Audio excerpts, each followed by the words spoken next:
Ah, the holidays. A time for giving, a time for getting, and a time for going and going. And going, and going, and going, and going.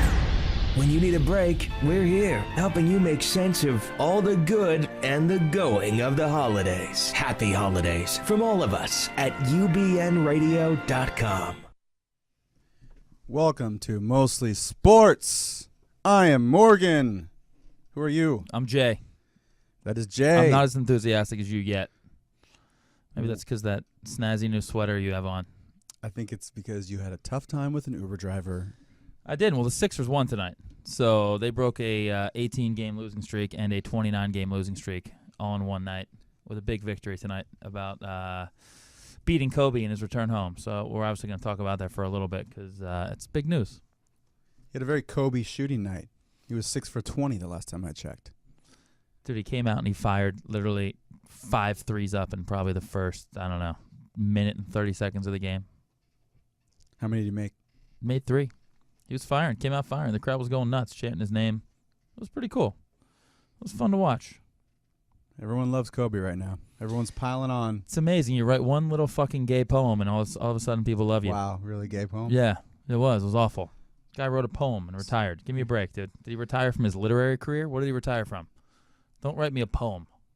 All right? I didn't actually like the poem. I mean, I'm a poet as well. You are a poet. So I can be critical of poems. And I was like, I wasn't even deep. Then they showed some weird Vine video or Instagram video of Meta World Peace just reading it to himself. Not even out loud. See, now that sounds awesome. I would love to hear him or Dikembe Mutombo read that poem to me. No, but he was reading it to himself. He wasn't reading it out loud. Oh, just like having a moment with himself and reading it for inspirational purposes? I watched Meta World Peace stare at an iPad for 30 seconds. It was the worst video I've ever seen in my life. Yeah, that's what Kobe inspires, man. He's writing poems, man. That's what they're talking about. He's hated, literally hated, vilified. Every writer in the free world writing, and even in probably North Korea, writing bad things about him. Writes a poem, and all of a sudden it's just nothing but love everywhere. Maybe he should have ISIS write a poem. I don't know. You really? Tell me. As soon as Mike's not here, man, you go right to ISIS. Well, what do you expect? Well, you know what's good on ISIS? Phantom Fly vodka. Unmasked quality, Jay. We actually have a bottle on set. Sammy Fasaro brought it to us while shooting basketballs last night at Reed Park. Thank you, Sammy. That was nice of him. Are you going to pour it into your tea drink and get a little drunky? Probably at some point it'll evaporate into one of our glasses. We'll stop beating around the bush. We actually have a show tonight, and the show is going to kick off with 20 things you didn't know about Kobe Bryant, or maybe you did. We're going to talk a little NBA fantasy. We'll let that organically happen as I continue to lose in the Headerman. We're going to cover NFL because we like the NFL. Or Jay doesn't really like the NFL, but I like the NFL. I like it a little bit more now. Okay. And you'll find out why later. And then we have a really cool guest, local Santa Monica resident, Brian Warner, founder and creator of CelebrityNetworth.com. So go check out their site, man. They have some juicy stuff on there. Juicy, huh? Yeah. Not like the brand Juicy. I'm Not excited. like Biggie. We're talking juicy like Charlie Sheen stats juicy. You know what I'm saying? I know what you're saying. I feel what you're putting down. I like it because it's like, I don't really like TMZ. And I like the kind of the stats angle paired with some pop culture stuff. Like everyone likes numbers. Sports are about numbers. And, why not throw some numbers at us related to these celebrities? How much money do you make? How much money did Ronda Rousey make? How many hookers has Charlie Sheen slept with? I don't think that's in the net worth of Charlie Sheen, number of hookers he slept with. Well, no one knows that number for real. Not even him. Anyway, so why don't we kick it off with Kobe and some kind of weird, obscure facts. Maybe these are all right off of Wikipedia. Mostly intern. Did you get these from Wikipedia? She said it's not factual. And we learned that last week with Kevin Booth when I brought something up that was on his Wikipedia page and he said it was a lie. So, F you, Wikipedia. We don't need you. I'll use my Encyclopedia Britannica. Say that 5 times fast. No. Good. I'm combative. You, pugnacious, Jay. You kept using the word encroachment on the way over here with your Uber driver. Should I get into that real quick before we get into Kobe? You don't have to do it quick, man. We have a 2-hour show. No, it's just like I'm getting really close to just Airbnb-ing a place in Hollywood every Monday night to get ready for the show on Tuesday, so I don't have to make the commute over here from Santa Monica. It's like literally 6.5 miles away. It's not far. All right, Lewis and Clark would have done it in half a day. But with this traffic, it's absolutely off the charts. So today I decided to, instead of driving, I was going to Uber over to Culver City where you work and then jump in with you, and we were going to share a nice ride, pre-show in the car. So I get picked up by this nice lady, Rochelle, in her wonderful, spacious Prius. And she proceeded to use Waze. And my problem with Waze is Waze has you make way too many turns. It's just like 1 foot left, 2 feet, make a right, 30 more feet, so it's like a fucking maze. And Waze maze, huh? Bottom line is, it was an interesting ride, and she was very chatty. I wasn't really in the mood to chat, but she was like super cool, and she was nice. If you had a button where you could just turn off the driver's voice, that should be an option. You should be able to put that in before you get into your Uber. Say, like what kind of experience do I want? Right. Like, I'm sober, I have things to do. Just please, if I've already put the destination into the app before you pick me up, that should let you know that I'm not in the mood to converse. Like, I didn't even want to tell you with my mouth where I'm going. I told you with my computer phone. All right. So anyway, so you were proactive. It means you're sober. You're dead sober. Don't talk to me. I don't want jokes. I mean, we have a big guest tonight. I was looking up, stuff about celebrities that I wanted to know about. So I was busy. But the best part of the ride was she almost hit. So like we're cruising. They're going like literally 8 miles an hour. Rochelle. She's going like 8 miles an hour down this street, and all of a sudden some biker just starts screaming at her. And by biker, I don't mean a guy like a Hell's Angel or a guy like Jax from Sons of Anarchy. I mean like a Lance Armstrong biker. This dude had a GoPro on his head. It looked like he had like a vacuum suck all the air out of like his clothes between his skin and his body. The blood doping. Like, just skin tight. And he just starts screaming at her. And like I'm just sitting there with my window down, just completely like, is this really happening? I look at the guy, I go, dude, she didn't even come anywhere near hitting you. And then he turns his attention to me, and he's like, she encroached on me. Encroached on me. Do you know what that means, encroach? So did he point at you? He pointed at me very passive-aggressively. And he kept his distance because he wasn't a large individual. But he was, he was just another one of these like bike rider California people with emotional problems who can't deal with adversity in any way. I'm sure he went home and wrote in his journal, I don't know, took a rape shower, called his mom, told her. Wait, you said that on text. What's a rape shower? It's when you curl up in the fetal position, fully clothed, and let the water just cascade down your body. If you that was a familiar. Wait, are you the victim? That was a familiar. Anyway, I'm not going to get into that one, but it was very fascinating. Encroach, though, huh? I mean, this guy likes football. This guy had zero respect for himself, and he started trying to he brought his thesaurus out in an argument. And then called you on it. Wearing his GoPro. And you told him that you have a computer inside your phone. Yeah, I said, I have a phone right here. I'll just look it up, man. I don't know what you're talking about. Like you don't know what encroachment is. I thought he was penalizing me 5 yards. Encroachment. Here's my problem with pedestrians. A good friend of mine, Mac, fan of the show, growing up, and also in California. It's all over the place. It's rampant. Ubiquitous. Nice. We call them aggressive peds. It's like pedestrians that are willing to die to make their point. Which is like bikers, like they're so angry at cars, but they forget that it's a killing machine where they actually will like look you dead in the eye or challenge you like they're going to win somehow. It's like, dude, you're going to lose that battle every time. Yeah, talk to Dante Stallworth. Yeah. Wow. I would actually say talk to the person he hit, but you can't because they're dead. We don't have Mike here to regulate us. Mike, you can call in any time. What, did I say something wrong? No, I mean it's true. I mean it happens. People die, and Dante Stallworth killed a man. I'm spewing facts right now. That's why he can't play with Tom Brady anymore. Actually, he did that before. Then he played with Tom Brady, and he was pretty good because Tom Brady's the best. Anyway, speaking of almost the best, Kobe Bryant. 20 things you didn't know about Kobe. We have a list thanks to Mostly Intern. One of the things on the list, Jay. Can we give her like 2 minutes of props for this folder she put together of amazing facts? I put the folders together. Wait, you did this? Yes. No, you didn't. I went to Target today. I still want to give her credit for it because it looks like something she did. Well, she wrote the stuff on the left. Vanessa, great job out of you. Thanks, Vanessa, for doing what I did. You incepted it into his mind to do it, I'm sure. He didn't come up with this on his own. It is a very girly thing to do to have a folder. If it was like a NSYNC folder or a Backstreet Boys folder. I should have it bedazzled after the show. Anyway, Can we get to the things about Kobe?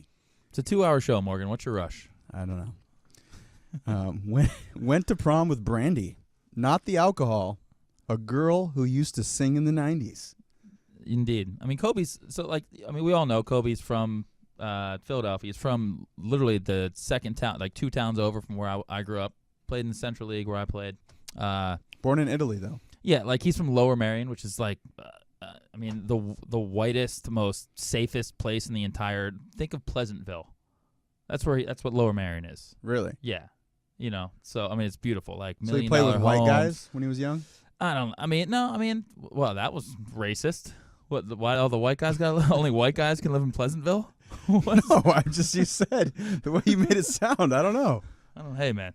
Anyway, Okay. really nice area. But you look more uncomfortable than I do. I'm not. I'm talking about home. Okay. Just giving a little backstory to Cobes, man. So people they always say he's from Philadelphia. He's not. I'm not from Philadelphia. I mean, people, it's just it's close by. Like a cul-de-sac area? He definitely grew up in a cul-de-sac. 100%. You know what they have in cul-de-sacs? What's that? Asphalt. They do have a lot of asphalt. But the Brandy thing was big news. I remember that when he invited her. That was on every channel. This is before the internet really took off. So this was big news, helicopter news.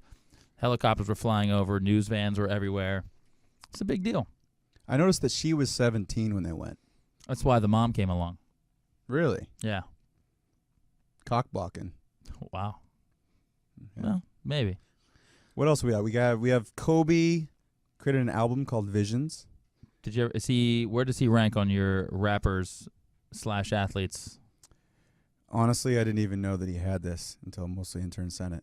You didn't know he was a rapper? No, I mean, I know a lot of guys dabble, but I didn't think Kobe, if he did it, maybe he would have done it in Italian to mix it up. Shaq or Kobe? Better rapper. Oh, Shaq wins. Shaq is a good rapper, actually. I listened to Kobe's song today, and it was hard to get through. Just one song on YouTube, Visions. Look it up. I mean, he just sounds like Kobe. It certainly wasn't called Court Vision because he just shoots the ball every time he touches it. That's very true. Very true. So, what's another good Kobe fact? What else you got for me? I mean, I have a ton just off the top of my head, as far as I went and saw the guy play 5 or 6 times in high school. And, the Central League is a very good league, but he was guarded by mostly guys that were 6'4" and not that athletic. And he just dominated, but he got the crap beat out of him every single game. was he small? No, he was wiry. He was still tall. He was taller than everybody else. He was really good, but nobody thought when he went to go pro, he was the first guard to really turn pro. It was all big guys before that. Right. And he wasn't a great shooter. The one highlight they always show from high school for him, the dunk, when he goes coast to coast and dunks and does the Windmill? Omega Sci-Fi thing. He does a pose afterwards. Yeah, the windmill. I was against Chester. And he was awful that game. He was probably, they say he scored, I guess he did. He scored 36 points, something like that. But he was literally about 10 for 45 from the field. Couldn't make a shot. They hounded him. And they were lucky to win. That's a lot of shots. Yeah, I mean, he shot every time. They were lucky to win that game. They actually had a freshman on their team named Dan Pangrazio, little ginger, redheaded ginger guy. Freshman, nailed 5 or 6 threes. The guy was fantastic that game. But he was terrible, and nobody thought he could shoot, so everybody thought him going to the pros was an awful idea, me included. I thought he'd be good eventually, and I thought he'd be okay because he was a good all-around player, but proved me wrong. Well, I'll say this. I mean, it's been 20 years. My favorite part of all this is 20 years ago. Holy shit. Yeah, that's why we're doing Getting 20 facts on Kobe. The part that's cool is that at least he announced it, a little bit like Derek Jeter. Another guy who should announce it is Peyton Manning and do a farewell tour. You like how he announced it? I don't care. I just admit you're done. I don't like the way he did it with the poem. I don't like LeBron's decision, but I like the fact that he made a decision and went somewhere. It didn't feel contrived to you a little bit, like he had this in his back pocket? It always does with Kobe. Yeah, it's karaoke. He's doing Michael Jordan karaoke. I honestly think that he probably had a really tough time with the criticism when he was shooting bad. And he just, unlike Peyton, who won't give up, Kobe's just not as thick-skinned and just probably is I just want to retire. I want to be remembered as great. Well, there's a big difference between him and Peyton. Peyton was actually winning football games. and he's not done yet. Peyton is going to come back. We'll get to that, the Osweiler stuff. But that's the thing. If Kobe was shooting 40% from the field, and the Lakers were actually had an actual real basketball coach that implemented an actual basketball system that allowed them to win a few games with a couple of those young players playing a little bit better, this would not be happening. That's why it just feels like it's like, I don't know. Because his team sucks, he's done. Don't you think Peyton would do that too? If the Broncos were the Browns, he would retire. Not in the middle of the season. Football players don't do it now. Football players don't do that. It's totally different. I don't know. Kobe's actually, like Malcolm Floyd just did. All right. Well, whatever. Not a fair comparison, but a football player did retire during the season. But the thing with Kobe is it's tough. I mean, being from Philadelphia, everything about him is Philadelphia, like his attitude, his thick skin, but he's also incredibly sensitive. That's what I'm saying. To me, he's sensitive. He's totally sensitive. That's an attribute Philadelphians have. That's who we are. All right. Because you were saying even tonight, the game, people think Philly people are a certain way. Oh, well, that's another thing that bothered me. You turn on ESPN all day today, and all these pundits are talking, are the Philly fans going to boo him when he gets there? Oh, they threw fucking snowballs at Santa Claus 30 years ago. The Philly fans were never going to. What does that even mean? Because, Philly gets such a bad rap for, this instance or that instance that happens everywhere at every professional sporting event in every city.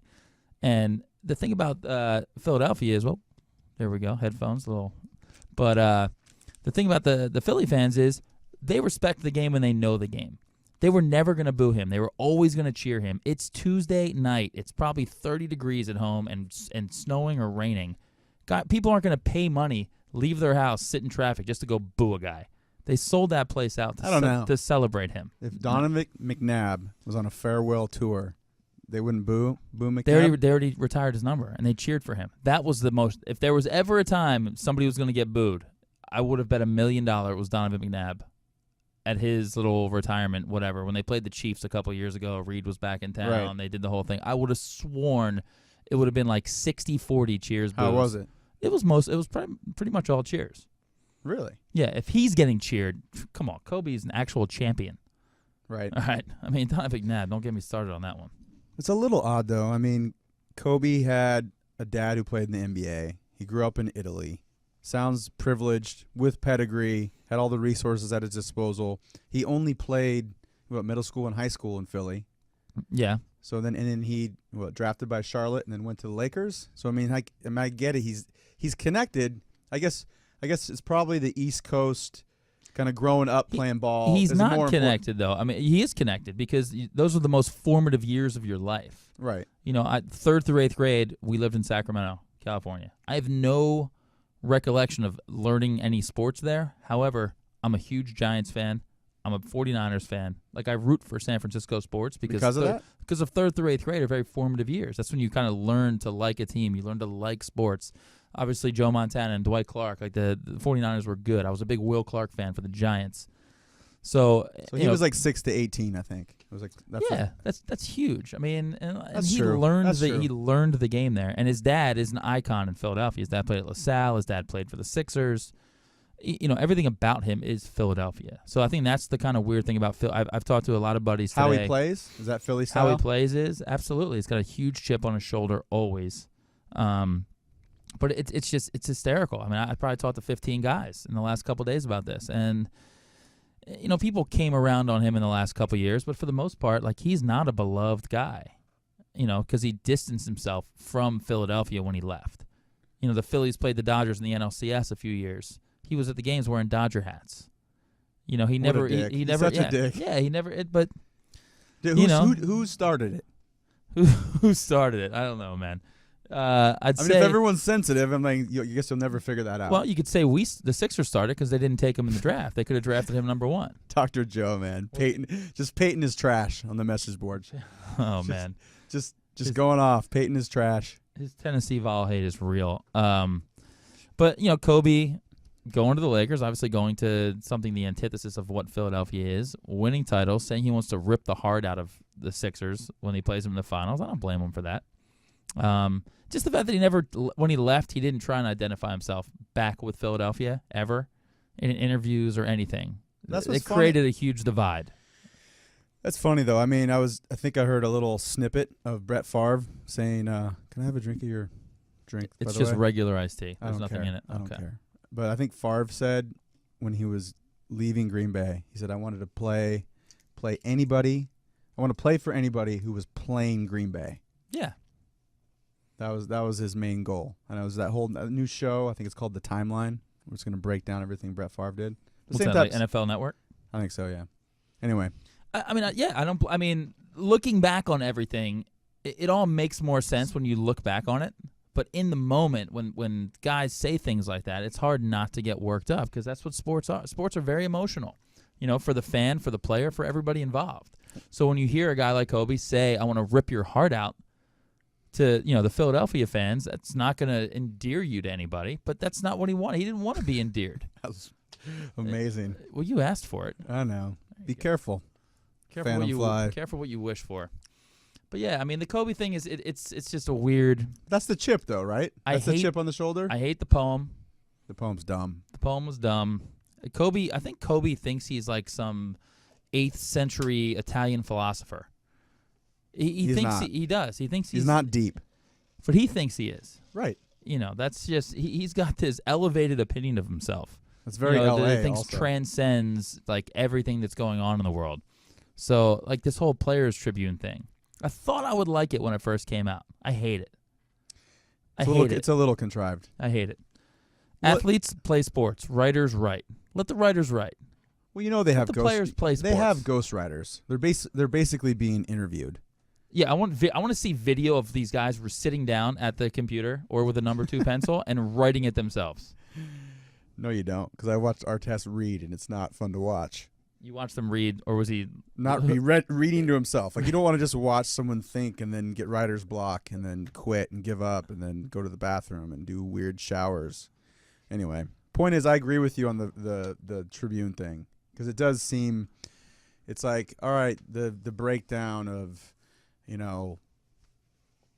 I don't even know. Derek Jeter was one of the first ones to write for it. It just feels fake. It's for the players, by the players. It's like FUBU.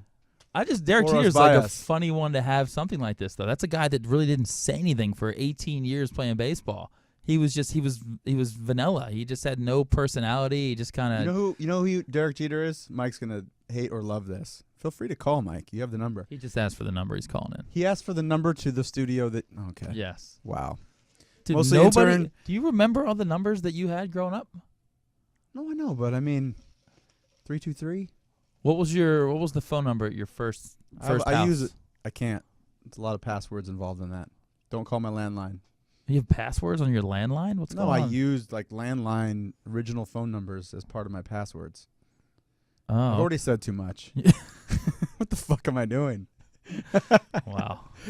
Point is, Mike should call the show because I actually think Derek Jeter, personality-wise, is a lot like Russell Wilson.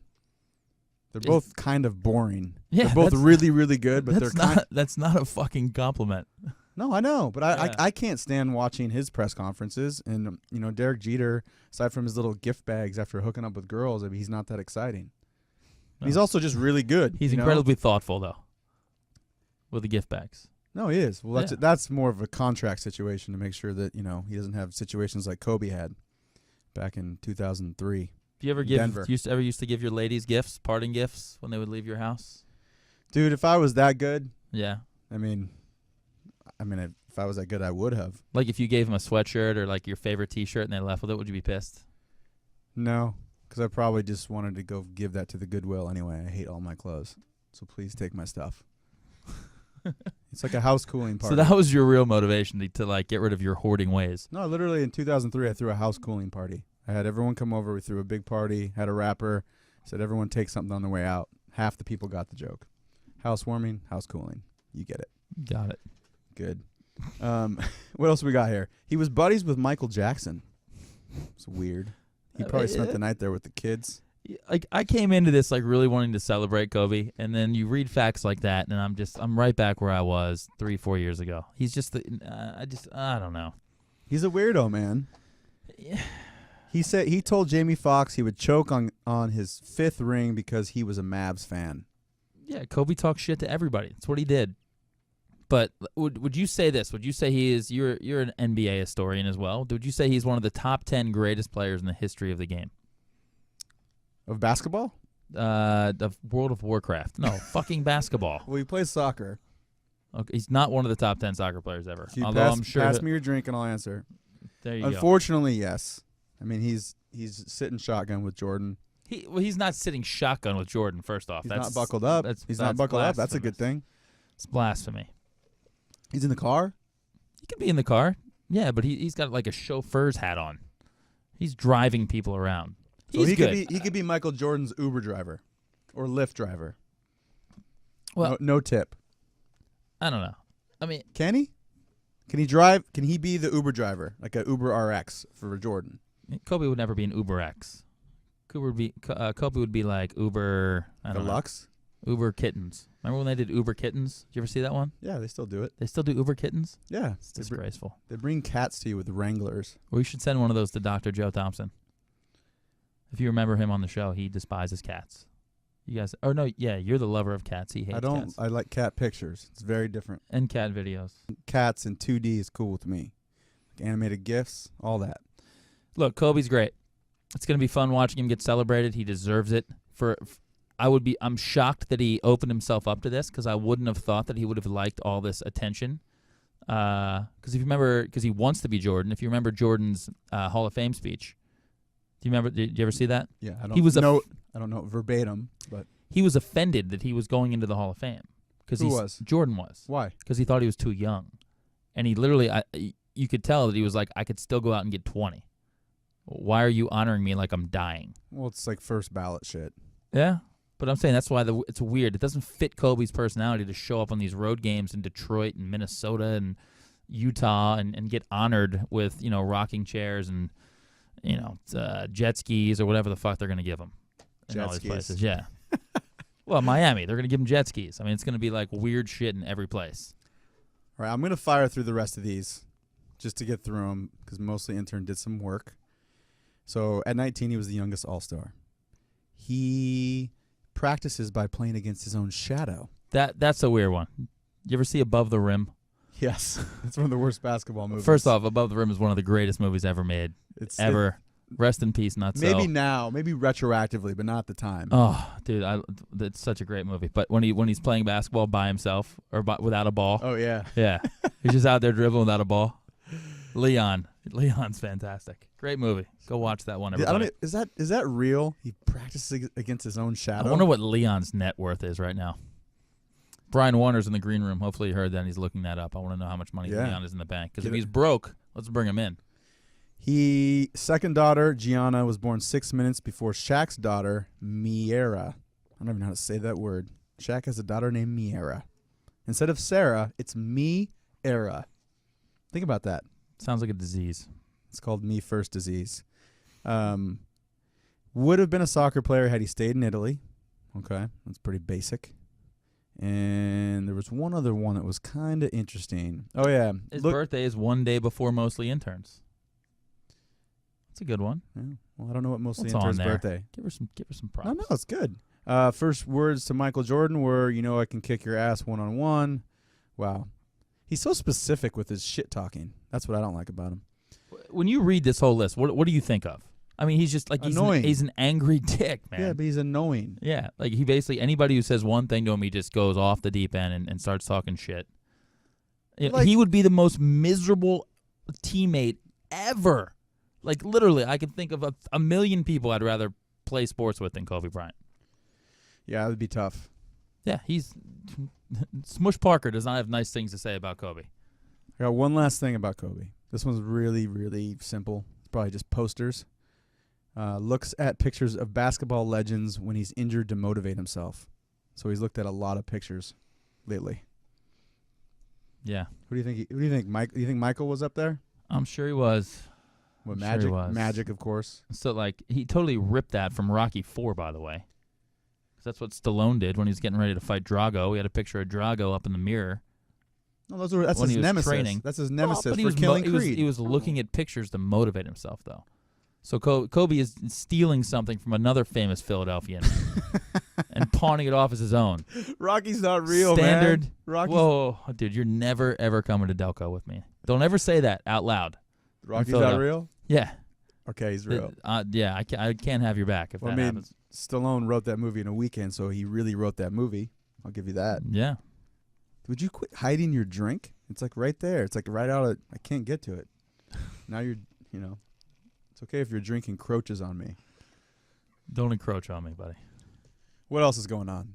We got football stuff. So much going on. I mean, Kobe, fine. Everyone talked about it. We did it kind of on purpose so people would share this show and we get viral traffic from the algorithms of Google. That's the only reason we really talked about Kobe tonight, was for search results. Yeah, I mean, I don't know. I was excited to talk about him because he's like literally the most confusing athlete for me to talk about.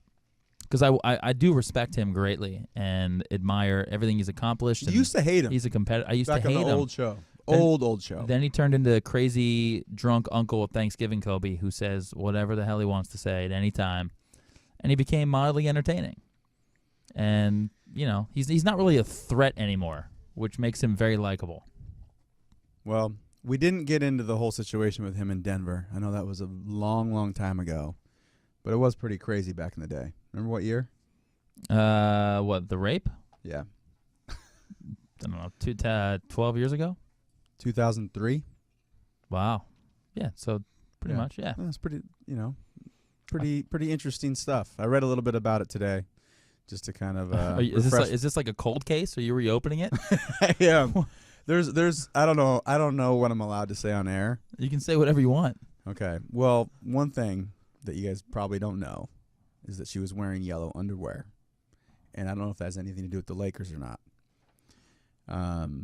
The other thing is that underwear, you know why he got off on this whole thing? The consensual sex? I'm not even going to that one. You're not? No, keep going. Well, Mike, can I say this? How do you get off? Go ahead. How do you get off? Yeah. I mean, what do you mean by get off? I was trying to avoid that. You're like a freaking 12-year-old. What? I'm a tween. How was he acquitted? He was acquitted. Because he's rich. No, well, I was part of it. That helped. Yeah. He didn't get his big contract, though, until the next year. He was acquitted because there was DNA of multiple men in said underwear. So, therefore, anyway, read between the lines. Come to your own conclusions on that one. Yeah. And the other thing was that the hotel they were in apparently was sold later, and they auctioned it off at a little higher of a price because of what happened in room 35. That's disgusting.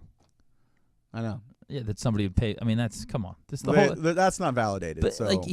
I'm curious to see what this guy does when basketball ends. He literally could this go. Guy. See, look what you did. You're so Philly, like this guy. Yeah, I mean, this guy, he could turn into Tyson.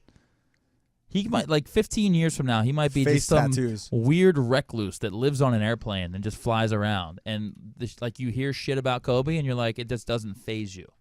He needs something to do, man. Oh, that's. I don't know. He doesn't play golf. Wait a minute. What about this? Do you think he'll come back? What if he retires? No. Gets healthy for one full year. No. Hates life. No. Comes back when he's 38, 39? No. Why would he do that? What would suggest to you that he would do something like that in his DNA, his makeup? Because he's so competitive, like Brett Favre. These guys can't let it go. So in the moment, he's like, you know what? And then all of a sudden, he has a good off year. Says, you know what? Same thing as Jordan. You just mentioned Jordan during his retirement speech. Or his Hall of Fame speech. Why Kobe only wants to win championships? Right, so he goes plays for another team. No. I'm going to finish the thought. Okay. If he's the reason they're winning the championship, if he's the number one guy, if he's the alpha guy, if he's the leading scorer, he is the main focal point of everything. Nothing about Kobe says I'm a third wheel, coming back to just play spot minutes and be Paul Pierce. That is not even close to what Kobe is. Yeah, he is not Paul Pierce. I'm just putting it out there. I want to put it on tape that I think that he could retire at the end of this year, does his farewell thing, come back and play for another team. It's happened a lot. 0% chance. 0%? Mm-hmm. Wow. Below 0. I mean, he could just play on a team that's really good. We have a caller, and we're not scuba diving, Garrett. Hello, this is Mostly Sports. Who's on? Hey, this is Mike from New York. Mike from New York. Thanks for calling Mostly Sports. What's on your mind? I just want to tell you, your guys' hair game looks fantastic tonight. Oh, yeah? Thanks, Yeah, you guys buddy. are looking good. What's going on, Mike Scavati? You're back in New York visiting your nephew, who was New nephew, 6 days old. who was born on the show last week. Yeah. I thought the name of this child would be an amalgamation of all of our names. You could make that happen? Like a J. Moore Mike or something? J. Moore Mike. I mean, that's kind of J. Moore Dutch. Mike. I mean, That's a cool I name. could J. Moore Mike. J. Moore Mike Vandersloot. That's what it should be. How's it going, man? You got in today. How's it good to be back in the East Coast? Cold, warm? What's going on? Good. It's cold, very rainy. It's supposed to stop raining tomorrow. I kind of forget what it feels like. Not prepared for it at all, but what are you going to do? Already miss L.A. Wow. So, LA misses Yeah. you, man. So what's on the how you what's guys doing? we're good. What's on the docket while you're out there? How long are you there for? We don't even know how long you're gone for. I get back Saturday night. Just a lot of baby stuff. Heading into the city tomorrow, see some buddies. Hopefully try and catch a Knicks game while I'm here. I don't even know if they're around. Now, But now that you're a Knicks yeah, fan that's again. pretty much it. No, just while I'm here, pretty much. Melo's a little sick, but he's finally going to play tonight. That's great. Good for him. Well, have you heard anything we've talked about? Have you been listening? A little bit. I'm not again, he drives me crazy. So I haven't heard anything he said in the last couple hours or even coming into the pregame Who's that? tonight. Kobe? Are you talking Melo or Kobe? We're talking about Kobe. Why would we talk about Melo? We're talking about Oh. Kobe. Melo's got the Oh, yeah, sniffles. of course. Melo's got the sniffles, and a guy who's won 6 titles is retiring. 5. 5 titles is No, retiring. that's what I'm talking about, because I said I might go see a Knicks game. Melo's playing tonight. Yeah, of course. Kobe, I mean, let your Sixers get a W tonight. That's fantastic. Big win, buddy. That's huge. Is that a turnaround for you, for Philly? No, I need the Lakers to be better because if the Lakers finish 4th or worse, the Sixers get their first pick. So I am sort of rooting for the Lakers to be better, so that the Sixers can Oh, wow. suck and we can get the first pick and the 4th pick, and then we get Ben Simmons and Jamal Murray, and we're set up for the next 10, 15 years. You should be, but you guys also said that 2 years ago. It's true. Ping pong balls, man. Ping pong Yeah. balls. What are your thoughts on Kobe, man? Just like his career. I mean, you've watched him from afar. You've seen him. You know, you were in New York. He'd come to the Garden, and you've lived out here. You've gotten both sides of it. What do you think? I think it is an icon retiring. I think that not that it was convenient 2 days before he goes to Philly, where he grew up and played. I think he wanted to give this year another shot. Realized I am definitely not doing this anymore. Like he said on the Players Tribune, his body can't do it anymore. I don't know if that's necessarily true. I know his ability is, not the same. We have talked about that. He's not blowing by guys. He can't blow by guys. It's almost like he doesn't have it in his legs. When he took that 3 at the end of the game the other night, he almost totally missed the backboard. I know he was probably another 6, 7, 8 feet past the 3-point line. But it's time, he's an icon. The only player to play 20-plus seasons with the same team. It's kind of sad, but it's also exciting in being in L.A. because it's changing of the gears. They got a lot of exciting young players. Now we finally get to see what they can do. What do you think about the way that he did it? What do you think about the poem? What do you think about the Players Tribune? Just overall thoughts. I mean, I love the Players Tribune because that's Jeter and, See? Standard. everything's Told you. Told What's ya. that? No, just keep going. We just ripped the Players Tribune for like 10 minutes, but we'll give you the con. And I said, why'd you guys rip it? I think it's fantastic. It's a good outlet. It's A good last year outlet version for of what? Twitter for them to To express read a bunch of themselves. guys who never went to college write articles? Give me a break. Like, let the Are people you that reading them or no? no, because like I want to watch athletes play sports, not read their their little soliloquies they're writing. Like, play sports. Like, write something later. I don't need a poem. All right, but if I don't know what an iconic sports memory from your childhood, maybe it would take Mike Tyson biting Holyfield's ear off. If he decided to write a little 2-page blurb on that about what that was like for him, would you read it? It would be more fun to watch him write it than read it. It's not fun to watch people write. I don't want to read anything Mike Tyson is writing because I know that it will have been touched by 30 hands after he got done writing it in crayon. That might not have been the best example. I'm trying to think Yeah, of it was good a terrible Philadelphia example. story for you. How about if the Santa who got pelted with snowballs in 1987 or what it was at the vet decided to write an article. Would you read that to see what that guy had to Why say? is Santa getting pelted by all these snowballs? Well, no, I wouldn't read that because that's ridiculous too. That's a he said she said thing. There wasn't enough video proof to show that happened. Well, the point is I enjoyed it. It gives them kind of an outlet that's a little more official than Twitter. Nobody has to back any information up with facts or anything anymore. So I enjoy them having an outlet to write something somewhat meaningful and not just throw up a blog on, with a link on Twitter. Yeah, but you don't think those guys are writing pieces to that? Like, everybody's trying to skew the general public, whether it's the beat writers or the guys writing for Sports Illustrated or whatever. The players are writing to change the perception themselves. So I'm not going to take just because they're writing it as like the gospel and that it's fact. Right. Okay. So how does that relate to the Kobe thing? I think it's contrived. I think Kobe did it. He had that in his back pocket. He realized he was playing terrible, brought it out right before he went back to Philly because he knew he would get a lot of sentiment. And this was like his escape hatch. And God bless him. But, admit that's what it was. The escape hatch, I agree. I mean, that's what I said before. He was going to give the season a little go. He realized he was playing like shit. And then this is his out. But, I mean, the Players Tribune is just kind of like a middleman to express that. That could have been in a post-game presser. It was just his way of getting the information out to us. It could have been it could have been LA Times website, I like the Players Tribune. I think it's cool. I go poke around on it every once in a while. I agree. Some of these guys, you don't want to read their stuff, but they're not the ones writing it. If Floyd Mayweather is putting an article up, guarantee you Floyd Mayweather is not writing 100% of that article. You got to get away from the boxing, man. You keep coming up with the worst people that be writing articles. Guys that are punch drunk. I'm just trying to think of the worst people to be putting articles up there. I think Mayweather and Tyson are pretty good. Well, let's play a little game, Mikey, while we have you on the phone. We're going to start this new segment, Mostly Glad, Mostly Sad, or Mostly Mad. So, okay. Brock Osweiler, winning versus the Patriots in overtime. Does it make you mostly glad, mostly mad, or mostly sad? Mostly glad. I like a backup, especially whether it's Peyton Manning's or whatever. Coming in and proving everybody wrong. Even though Manning's having such a terrible season, this guy put up, a higher pass percentage in the last 2 weeks than anybody has all season, over 70%, whether they're short little bubble screens or not. It was great. It happened to be against the Patriots. I love anything that, bad happens to Boston sports teams. I am very biased in this, but I like it. I saw him play in college, I think twice.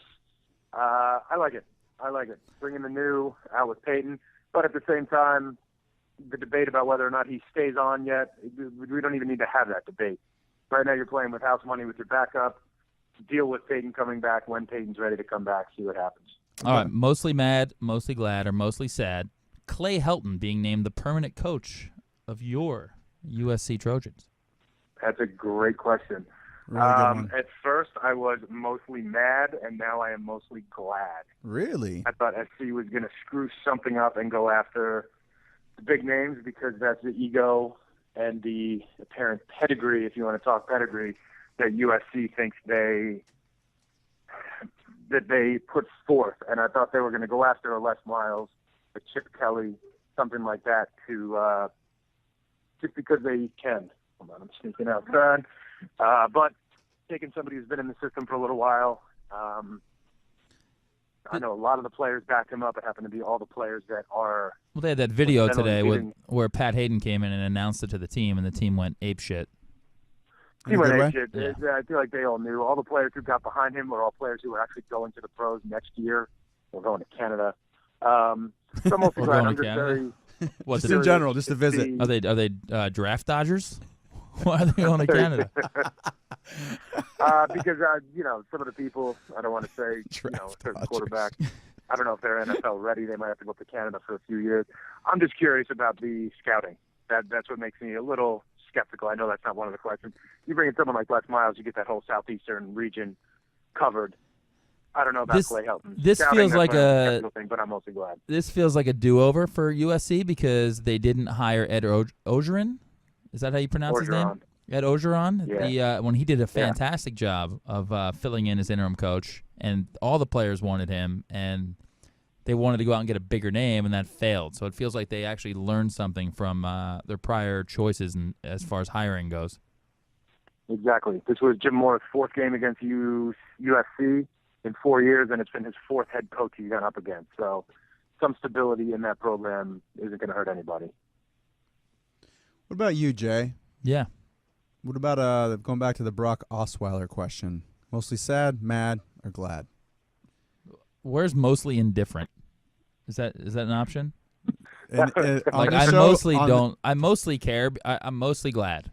I'm mostly glad because it proves my theory even further about like be a good-looking dude, have a cool name. Just be a good-looking dude. Be a good-looking dude, have a cool name, and you have a way better chance of being a good NFL quarterback. Oh, I know what we were talking about, though. And the fact Brock that Osweiler is very cool. And then like his interview after the game was fantastic. All the right answers, a nice commanding presence about him. That's what a quarterback is supposed to be. he's an inch taller than you. He's a tall guy.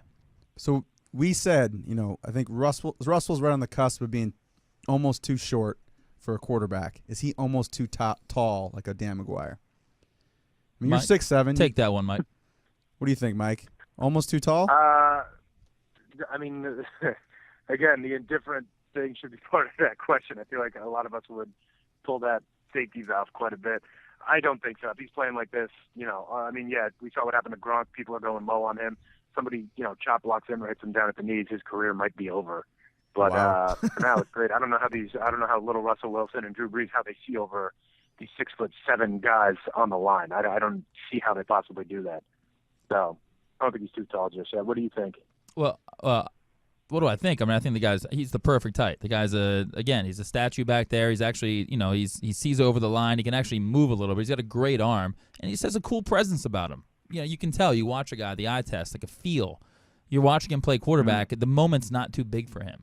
He looked very comfortable in the moment on even when they were down 3 touchdowns. Didn't panic, stuck with the game plan.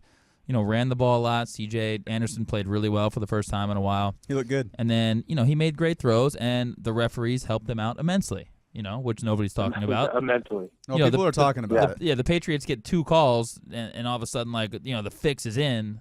The fucking Broncos got 6 calls in the second half. I mean, that game should have been over. We're not even talking about Brock Osweiler. Right, and that's the thing I feel like a lot of times when we talk about these referee calls, a lot of the end sentences, you know what, they probably balance themselves out. This game, it absolutely didn't balance themselves out. No. I've never seen a clock go from 40 to 10 so quickly. And, the 2 PI calls and the 1 holding call. Happens to every team.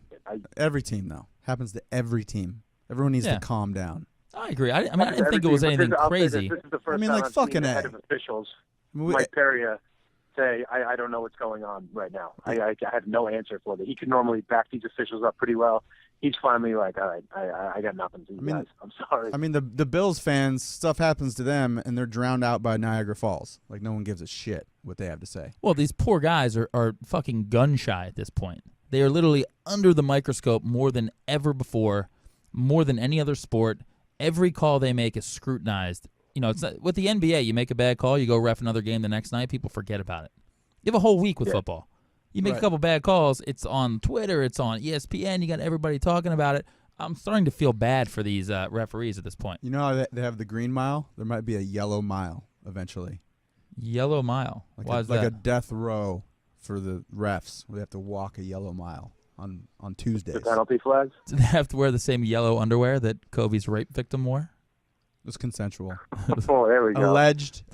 Not sure if you caught that part, Mike, but yeah, that was. You can watch that on the No, replay. I didn't hear the alleged. Yeah, alleged consensual sex in 2003 in Denver at a weird hotel. Morgan thought he was Matlock for a second. Reopened the case.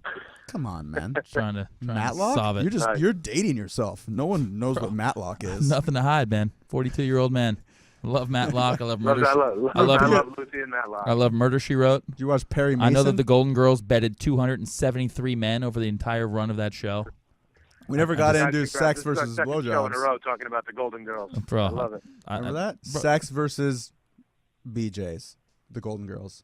that was a conversation? Well, it's just like it wasn't like they just did sex. Let's assume they did other things. I mean, Mike has fantasies about Lucille Ball, so he knows exactly where I'm coming from Oh, man, here we go. here. I mean, hey, brother, you like Who do you take? Who do you take? Murder, She Wrote or Lucille Ball?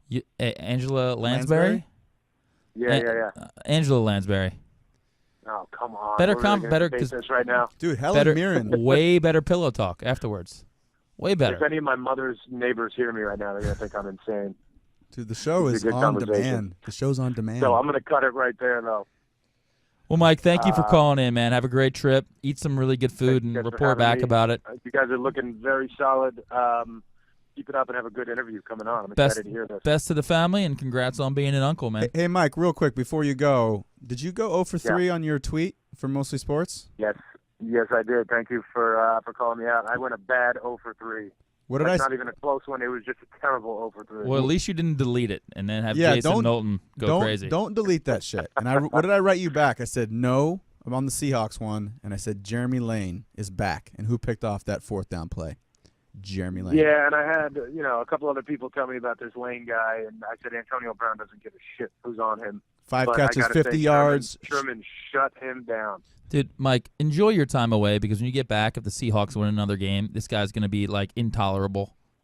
I We're know. going to have to I hear saw one about of the those fucking tweets go up the Seahawks other day. every week. They're on the same path, 10-6. Oh, I told you so. I know. Just enjoy Can your you time imagine back what we're there. gonna have to deal with if they actually go 10-6? Well, you owe me money for Tim Tebow. Jay did win a bet versus me versus the Arizona game, so I owe him $20. But I'm still up 20 if I get your money. It's a lot of math you're doing right there, Pythagoras. Yeah, that's complicated. All right, Mikey. Thank you for having me. Take care. Have a great show. All right, I'll talk to Mikey. you in a little bit. Good stuff as All usual. Later, brother. All right, see you guys. That was good. It's good to have Mikey call in. Yeah. What if he's drinking any scotch or whiskey? No, he learned his lesson with his scotch drinking. His Oban. Oh, yeah. Oban. Oban feels like that Oh, thing yeah, they 'cause do when they staple your stomach. I got an Oban. The people that like lose a lot of weight. Gastric bypass? Yeah, it's called an Oban. Or they call it an O-band. I don't know, just what it sounds like. Is it like a cute name for gastric bypass? It is a cute name. The death rate for gastric bypass is pretty high Is it really? on the table. What is it? It's like 8%. Oh, I thought you were going to say like 25%. No, 8% is pretty high. For A a surgery surgery that that you you're- don't really need. Right. If you start eating less forever, you don't need it. Yeah, but 8% chance you're going to die. I had someone tell me that before they got it, and I was like, you work for me. It's weird you're telling me that. Good luck. What am I supposed to say? Good luck. Good luck. Well, I hope you're the 92%. you don't really need a lot of luck if it's only 8%. Still, You're 1 out of 10. Dude. 1 out of 10. Think about that. It's a little less than what. Yeah, but 1 out of 10 is not like if you go to the casino and you have a 92% chance of winning, this casino's going broke. So, I mean, you don't really. You compare dying to going to a casino. Dude, the two have a lot in common. Have another drink. Here you go. we have a great guest coming on. So much for our break at 9:35. Yeah, no kidding, right? I don't know if I'm going to do We my have some hermit. great 90s rap queued up for Jeff Rupert, fan of the show, who wanted to hear cool 90s rap music on our breaks. Now I'm curious About what? what song it is. Well, let's find out. Let's take a little break. All right, welcome back to Mostly Sports. This is the part of the show where we talk about fantasy basketball, which makes me super horny. I love this part of the show. God. This is the Gross. time of year where, like, you've noticed it too, because like we played ball last night and shot around. Like, I am just glued to my phone. Sad. It's sad. Like, I'm checking stats nonstop, everything, all the time. It just ruins my life. But in a good way. So you are now playing in you. Well, that's because that song was just on our break, so I felt like Busta Rhymes right there. You're playing in our tournament now called the Headerman that I run on DraftKings. Yep. You're about a week deep, and you've learned a lot in a week. You've had some, you're like gastric bypass. You're the one. You're one of the people that dies. All right, you're last every night. Yeah, your luck hasn't been great. It's all not right? luck, man. It's absolute lack of skill. Like I don't have the NBA League Pass. I watch way too much NFL football and analysis. Like I need to watch. If there's one thing with any fantasy sports or gambling, same thing with stocks. We said it before. Yeah. You have to do the eyeball test. Like you have to know shit. Like I need to watch a lot of basketball. Like tons and tons of NBA basketball, single guys out, put it on rewind, watch every single team, which I'm going to do. Right now I'm literally looking at players' names and based on name recognition and like how much they cost and stats and numbers, that means zero to me. I've never done fantasy football that way. Like when I picked up Brian Westbrook well before he was good, it was because I watched him run and I was like, he's a good running back. And that's how you swipe a guy in football. Maybe you should be doing like horse racing fantasy. If you watch how people run and you know how good they're going to be. Well, it's like an eyeball test, man. You can tell if someone's good at basketball. And like I haven't watched enough basketball. I mean, there's other little nuances of this fantasy stuff and DraftKings and you and Austin and everybody and Joe winning this shit.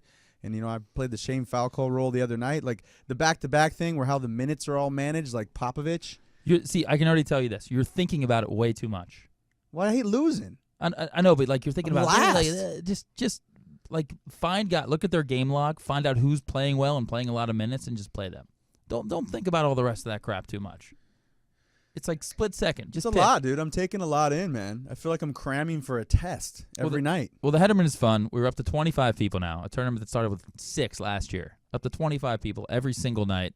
Just a bunch of kids. You called it a digital frat, which I thought was a great name. It's a digital frat, man. We're on the GroupMe app now, so I hit the GroupMe app every morning. Now I have like 4 or 5 guys on the East Coast saying in before I even say who's in, just to get in, because we always play the first 20 that respond are in. So people, this $2 tournament, people have just fallen in love with it, and they're keeping track of their wins. Austin has like 5 wins this year. Bam has like 4 wins. Dr. Joe has a win or a couple wins. He won last night. Have you won? I think I have 2. No, Sorry. 1? I might have 1. I think I only have 1. You have 1 win? I'm having a rough year. I'm having a insanely rough fantasy. So if it's continuing from my football fantasy into basketball. It's trickling in. It's like fucking cancer. It's awful. If Mike Martin in an NFL fantasy is when you just overthink everything, who's the coach that you would use as an example in NBA? In the NBA, I am who is like the fantasy, like Jason Kidd right now is a coach that just destroys you fantasy. You never know who he's going to play. You never know his rotation's going to be. It feels like he's making it up on the fly. There's no consistency. So I'm basically Jason Kidd at this point. Like I don't know who I'm going to play day to day. Last year I knew who I was playing. Locked in. This guy. Was he also like a Belichick where like you don't know which running back? Or Jason Kidd, you don't know which player? Yeah, but he doesn't have Tom Brady or he doesn't have like Michael Jordan. Right. He's got a big pot of gumbo and he's trying to pull ingredients out and then add ingredients, trying to figure out what's good and what's not good. So, that's kind of where I'm at right now. I'm all over the place. I'm having a rough year. But I mean, I'm last. But it's early every night. Yeah, but if you're not, who cares if you're last? I'm in the middle of the pack, and so I'd lose the same amount of money you do. Dude, but I could be handing $2 every morning to a homeless person. Wow. And doing more for society. And what are they going to do with that $2, Morgan? Seriously. Probably. Take a guess. Are they going to end up on Brian Warner's celebrity net worth? No. Not unless you give them $2 a day for 1,000 years, and then they're still not ending up there. Dude, that's such a good segue right there. It was. Well, he's coming on soon. I'm excited. We should just have him come on right now, or come on in 5 minutes. In 5 minutes, without even cutting the show. 5-minute countdown. 5-minute countdown. 8:05 p.m. Pacific time. And by the way, nice email back from Kevin Booth. Got to give Kevin Last week's guest, fantastic. I mean, what a great guy. I mean, our guests have been amazing. Yeah, he's still holding out on me though. I want to know more about the Quill and Dagger. Stop trying to FaceTime our guests. Why? I'm personal. It's all about the personal touch. Who in the Headerman don't I know? I know I'm 24th tonight out of 25, by the way. See, I'm going to lose again. I'm going to be. It's one thing to lose, but I'm to be 21st out of 25. So you might beat me. No. Well, it's an eclectic group of people, like actors and radio show hosts. And so we're eclectic, and just bartenders, and it's a weird mix of people. And then you have Austin, who literally on the GroupMe chat he's in Miami right now, so he was at the Miami Heat game. I mean, this guy just pimping himself out at all times, like master, like self promoter. Judas Draven. Yeah, off the charts, like fantastic. He somehow finagled his way into courtside seats for the Heat and the Raptors coming up in 3 weeks. So he's flying back to Miami for some like Big Brother cruise. Then he'll be sitting courtside. You know what's nice though about Austin? And I say this from the heart. Yeah. So sometimes you see people that are having a lavish lifestyle. This is perfect for Celebrity Net Worth, and everything's going their way. They're on the beach. They're courtside, and there's that kind of like shitty part of you that's like, I don't like them. But with Austin, I'm like, I'm happy for him. When I see that shit, I'm like, it makes me smile. You're rooting for him. Yeah, like there's certain people that when good things happen, you like it. Like you literally like it. Like it's not one of those fake likes on Facebook or Instagram. Yeah. But there's Well, you guys have a connection, man. You guys talked about like working out and snuggling each other, and there was a hashtag sex with Morgan with Austin or something that I saw on Twitter. No. Those are real things, Morgan. It's out there. You can't shy away from it. It happened. Villain. Dr. Joe, man. So if anybody out there has any questions for our guest coming up, number's 323-843-2826. Please call in with any questions. I had a lot of chats with people today about our guest, about Brian coming in. They're very curious about like a lot of people's money.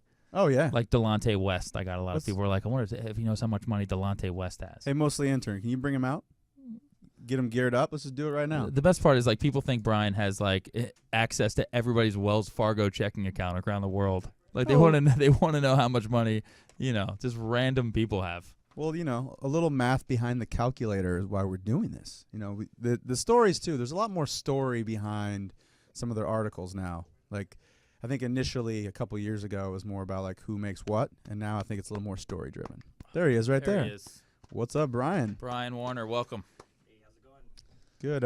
Vanessa, can you help him out here with the headphones, Mike? Get him He's all. a grown adult. I think he can figure out some headphones. What am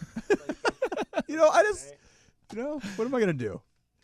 Is there a left and a right? See, there you go. Now they're getting technical. I got it. Yeah. All There right. he is right there. We got Brian Warner from Celebrity Networth. How you doing? I'm good. How are you guys doing? Doing really well, man. We've been covering a lot of Kobe stuff. I know Yeah. you put an article up, but I'd love for you just to give our fans a little bit of background. Who you are, how you came up with this concept, Celebrity Networth. I know me and you, we worked together back in the day at Break.com. It feels like a century ago. Yeah. But a little bit of background would be great, and we'll start to dig into it. Yeah. So I created Celebrity Net Worth back in 2008, and at the time I was still working at Break, and it was like this little side project that I would do. It was getting like 2 visits a day for the first 2 years. Okay. And then eventually it grew and grew and grew, and then I would go home every night and write an article about Adam Sandler or whoever was famous at the time, and then over time it went from like this tiny little side project that I would work on in my free time to something that I was like, oh my God, this is like a pretty big deal. So I was like getting quoted in the news, and Daniel Tosh like wrote about it, Daniel Tosh did like a 5-10 minute segment on the show back on like the 3rd episode of his show. So it like blew up the site. What year was that? What was the tipping point? 2010 it like exploded, and it's been kind of a good ride since then. And then I left Break in 2012, I think. I forget. Yeah. It's a couple of years ago. Yeah. What was the kind of the genesis of this site? I mean, was it something that you wanted to see and it just didn't exist, or just a good idea you had in the shower? It was no. It was exactly what you just said. I mean, I remember sitting around one day thinking, I was like watching an episode of Curb Your Enthusiasm and putting together like Larry David's created Seinfeld, and then he's doing Curb Your Enthusiasm.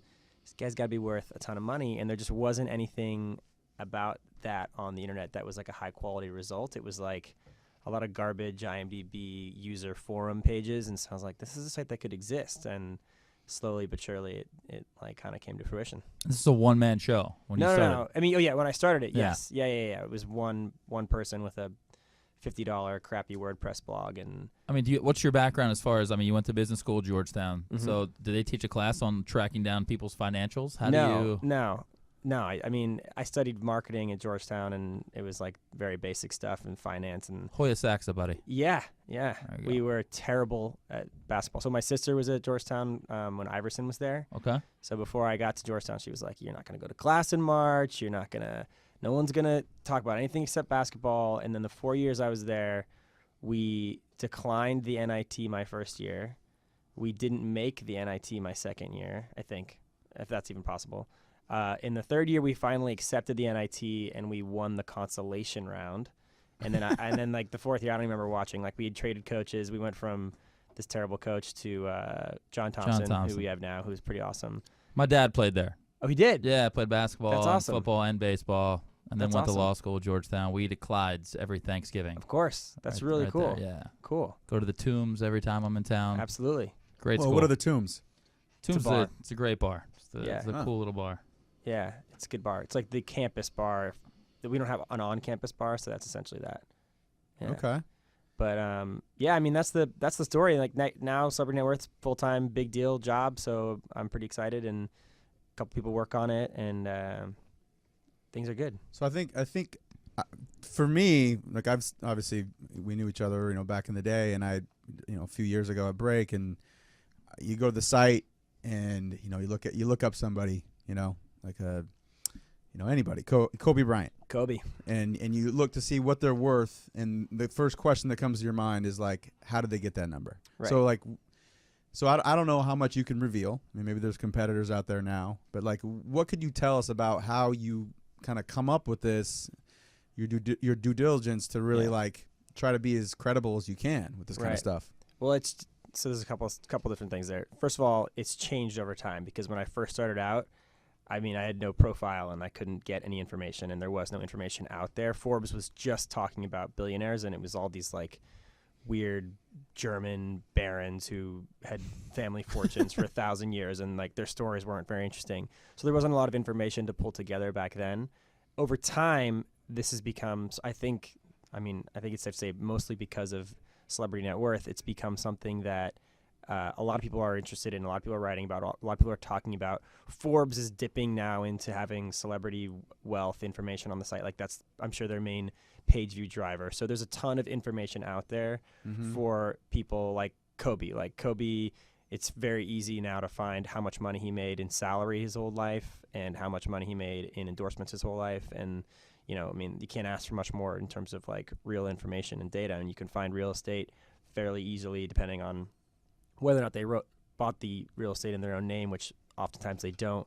But generally speaking, it's become a lot easier, I would say. And then the other advantage that we have is because we're sort of a high-profile site that I think most celebrities have probably been sent a link to, and they're kind of either annoyed by it or they think it's hilarious. And at some point, if the number that we have up for somebody is like drastically inaccurate, we kind of tend to hear from either the celebrity or from someone who represents them, a lawyer who's angry, a PR person who's like trying to goad us into making the number higher so that their client looks like a bigger deal than they are. And what's the weirdest phone call? They love that though, don't they? I mean, they love it. It's great. Yeah. I mean, it's great. The best thing that ever happened was I got an email from Courtney Love from her personal email account, and the reason I know that it's her personal email account is because I know a person who was her book rep at her when she had a book deal, and I emailed my friend and I was like, "Is it possible that Courtney Love just emailed me and this is the email address?" And my friend was like, "Yeah, that's her email address." And so the email was like, okay, so at the time, Courtney was famous because she was making headlines because she was getting kicked out of hotel rooms, and she was like being kicked out of leases and not paying her rent. So I was like, I mean, I'm sure she's rich, but she seems to be a bit of a mess. So I had her on the site as like, I think it was like $40 million, right? Which is a shit ton of money, right? But it's not what you'd think she might have with Nirvana money. And she wrote me. It's Kurt's money. It's Kurt's money, right? And she killed him. Let's all be honest, right? Soaked in bleach. Watch the documentary. It's on Netflix right now. Okay. Yeah. Jay will, by the way, because he watches that's- everything. That's a done deal. Go watch Soaked in Bleach. That's a whole nother show I want to talk about, but keep going. Sorry. So anyways, her email, she wrote this like long email, like ranty email. And I was like, okay, what do you want me to do here? And so then she just CC'd an accounting firm here. She was like, please send this person my latest audit. And so I have like an audit. Wow. So like wait, she thought she was saying she had more money or less way money? more, like $120 Oh, wow. million. You insulted her. And then she gave me like a What a line-by-line audited line-by-line accounting of her wealth. And it was like, Kurt's royalties, Kurt's this, real estate, like Kurt's clothing. Like it was insane. So that was like a big moment for you because you learned that if you just undersell people, they'll give you all the shit you want to know anyway. Yeah. Like she did all the work for you. Yeah, I've noticed that It's if we always are more conservative, we err on the side of being conservative with people, because the worst thing that's going to happen is that either one of their biggest fans or the person themselves will email us and be like, hey, you're way wrong about me. And that happens fairly often where like a celebrity will be like, you say I'm worth $5 million, but my house is worth $5 million. And then it's very easy to kind of follow up on that. And we're like, okay, great, no problem. You have to break out. This is really like rich dad, poor dad stuff, but it's like liabilities versus assets. I mean, if we'll talk about 50 Cent in a second, but like, Yeah. I have 4 cars. Right. It's like, well, they're all depreciating. Yeah. It's like, who cares? They're Right. not worth anything versus a house. Yeah, I mean, it's tough because I don't think anybody in this room or any major celebrity actually knows their like to the dollar net worth. Like the best example of this I have is we have Spike Lee on the site being worth $40 million, right? Oh, higher. Is it? Well, so you think it'd be higher? I thought it was a game show. I'm going it's higher. Not. It's wow. that's what we have him at. You might think it's higher. He was at the time he was doing a Kickstarter and he was getting a lot of crap for doing Kickstarter when he's got all this money. Yeah, that's and he a was, good point. And he was going, yeah, I know. And he was going on all these talk shows, and he was on CNBC at one point, and the CNBC host said, "Why are you using Kickstarter when you're obviously wealthy? Celebrity Net Worth says you're worth $40 million." And he went on this rant about how that's not true. And so I just wrote an article with my justification for that number, which was a very simple justification. Like, you can find the salaries that he's made for past films. But the most important thing was he owns this house in New York City, this incredible townhouse. That house alone is worth $20 or $30 million. So, does that mean does he have $40 million in the bank right now? No. But is he a wealthy person beyond what he's trying to claim? Absolutely, I think. Well, it's not called celebrity in the bank. Yeah, it's not called celebrity what's in your wallet right now. Right. So we got a caller. Welcome If to the it's show. Courtney Love, I she's refuse to speak to her again. Hello, this is Mostly Sports. Who do we have on the phone? This is Dr. Joe Thompson. Dr. Joe Thompson. How you doing, buddy? Good. How you holding up? Holding up great, man. Do you have a question for our guest? I do. Go ahead. Okay. Basically, I want to know. That accent. Have you ever been approached to be bought? And I think you guys do a great job. Anchor down, and I'm gonna hang up and listen. Okay, cool. Wow, concise. Yeah. Thanks for Good the call, question. Joe.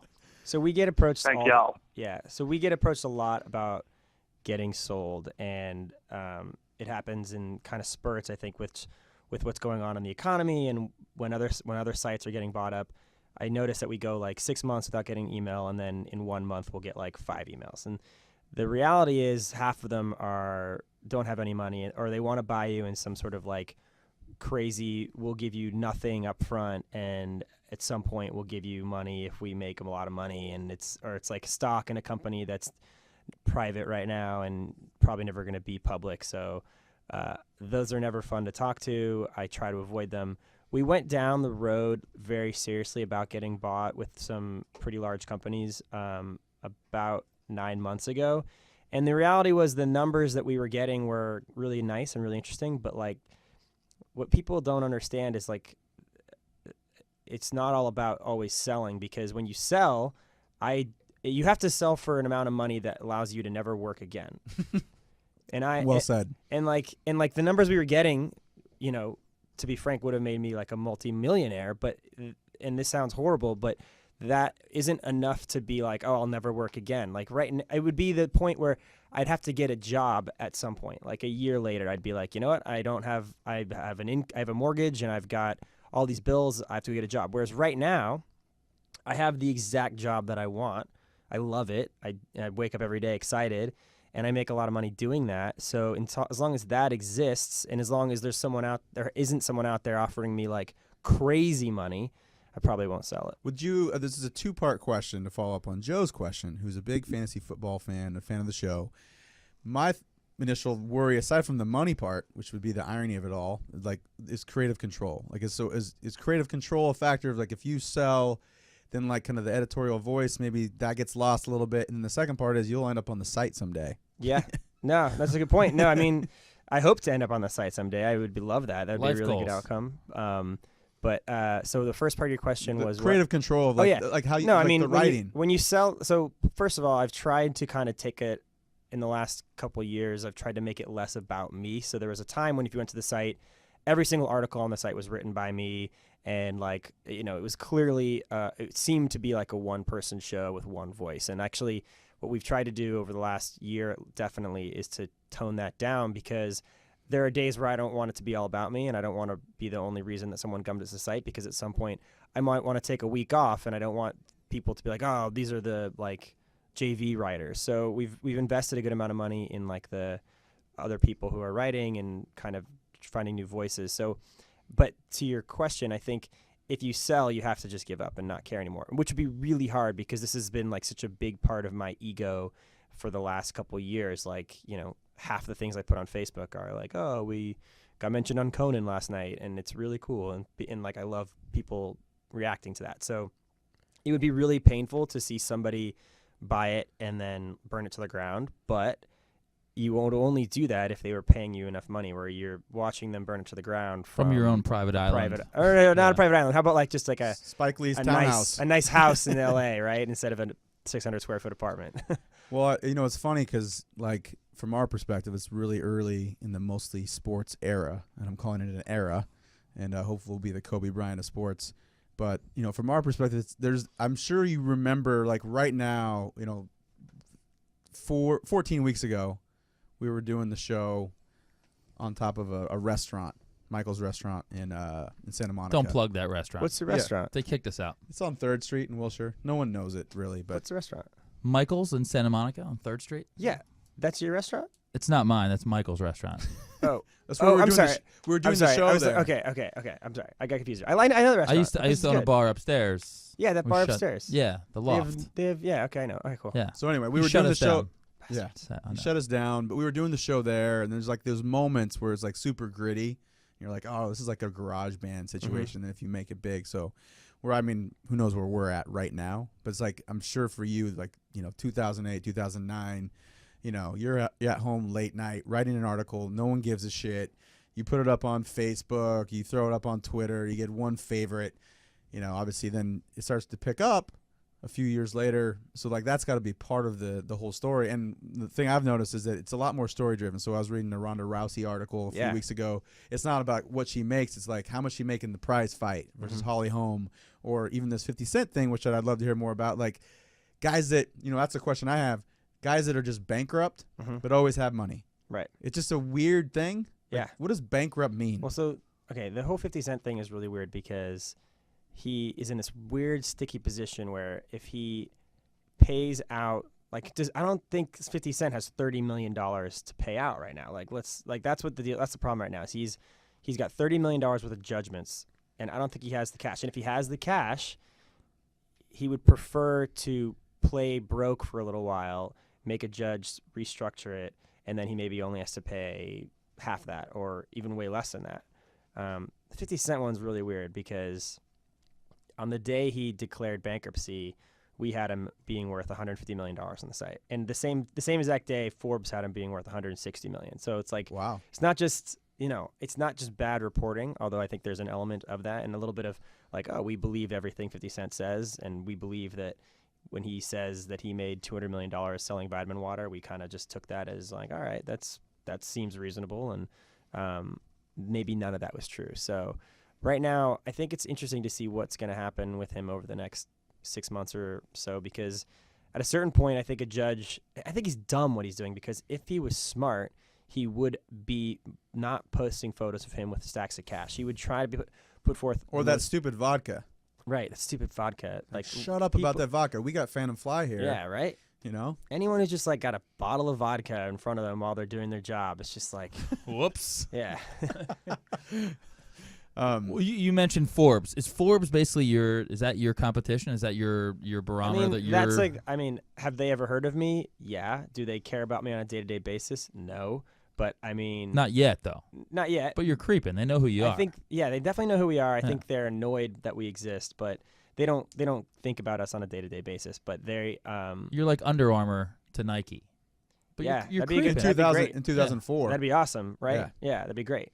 And I think we've carved out a nice little niche that they can't do because they're focused on, bigger business issues and that are 10,000 word articles that go to 4 next pages. And our focus is to try to cover stuff that real people are interested in easy to understand ways. Is there like a lot of times we have, guests on the show, a lot of stuff to promote. Obviously you have a site. I was trying to think of what would the spinoff be? Was there some sort of other thing that you're thinking about long term, or it's like some sort of video thing, or is there something that you want to kind of tease out there that you're doing that maybe no one would know just from reading the site? You know, I mean, so the biggest thing I think in the next year for the site is just we are about to release an app, which is like long overdue, but I'm really excited to see if the app actually becomes anything, or if it's just something that we built and it's there, and if people want it, they can have it. But if it becomes a thing where, so most of our traffic is mobile, because what happens is people are sitting around a bar or they're doing a podcast and someone says, hey, how much money do you think Kobe Bryant has? And they Google it on their phone. So the vast majority of our traffic comes from people on their phones.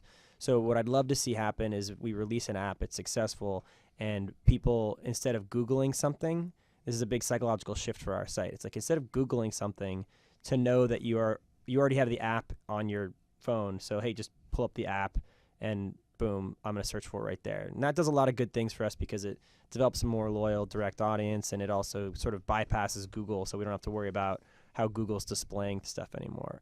But beyond that, I think, you know, the coolest thing I've experienced working on the site is that people tend to, like, more often than not, I notice that people have heard of the site. Like, I'll be in an Uber and people ask me what I do, and most of the time the Uber driver knows the site. Or if I'm just like, Yeah, you had a funny Uber story earlier. So they know the site if right. So what I'm getting at is that, like, it's got a little bit of brand recognition, because I think most people have Googled something and landed on the site, whether they knew it or not, and then they realized, oh, this is a thing that exists. And the next time around that happens, because pretty much every time you type in a person's name in Google now, Networth is the suggestion, and then they end up on the site and they think, oh yeah, this is a thing. And so I feel like most people have been on the site, they've heard of it. So there's, you know, I mean, not to knock Break, but like, I worked at Break for a long time, and I feel like half the time I would tell people what I did, they would never have heard of it, and it was really frustrating because it was a niche thing that, you know, it was hard to differentiate. But so I don't know what that means, but that's because those people don't have jobs, even driving Ubers. Right. Yeah. I'm just exactly. kidding. So I don't know what that means in the long run, but I mean, I think that it's once you've got some sort of brand, it's just about kind of continuing to build it and making it bigger and cooler. Who's the celebrity that, like, shocked you the most, you know, in the last, you know, years you've been doing this? Like, you were like, holy shit, this person really made a lot of money. I can't believe it. Well, I mean, Floyd Mayweather is like the most obvious answer, because, you know, it was just so crazy how much money he has and how much money he was making. And like, when he took that writer from Sports Illustrated, I think, to shopping for shoes once. And I think he went to an ATM and took out money and showed him his receipt, and it had $125 million in his checking account. And it was just like, you hear those things and you don't believe them, but for him, you believe them, because he actually does make that much money. And so maybe he does keep that much money in a checking account. What's the backstory behind someone like Allen Iverson? I've heard that he has some sort of fund waiting for him when he's 50. So when Iverson signed his last Reebok deal, Reebok required that he keeps. So I think the deal is that he makes $800,000 a year, even right now. But the problem with that is he has to give a big chunk of it to his ex-wife, and but he also has 30. Yeah, Tawana. He has $30 million in a trust fund that he can't access until he's 50, which I think is the year 2030 or something like that. How old is Iverson right now? He's 40 or no, 42. He's probably 39, 40.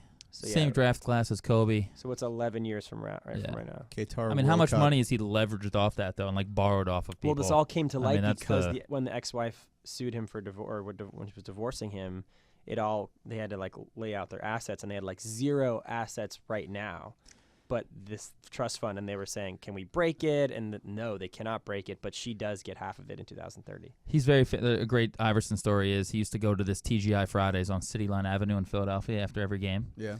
And he loved playing Mega Touch. Okay.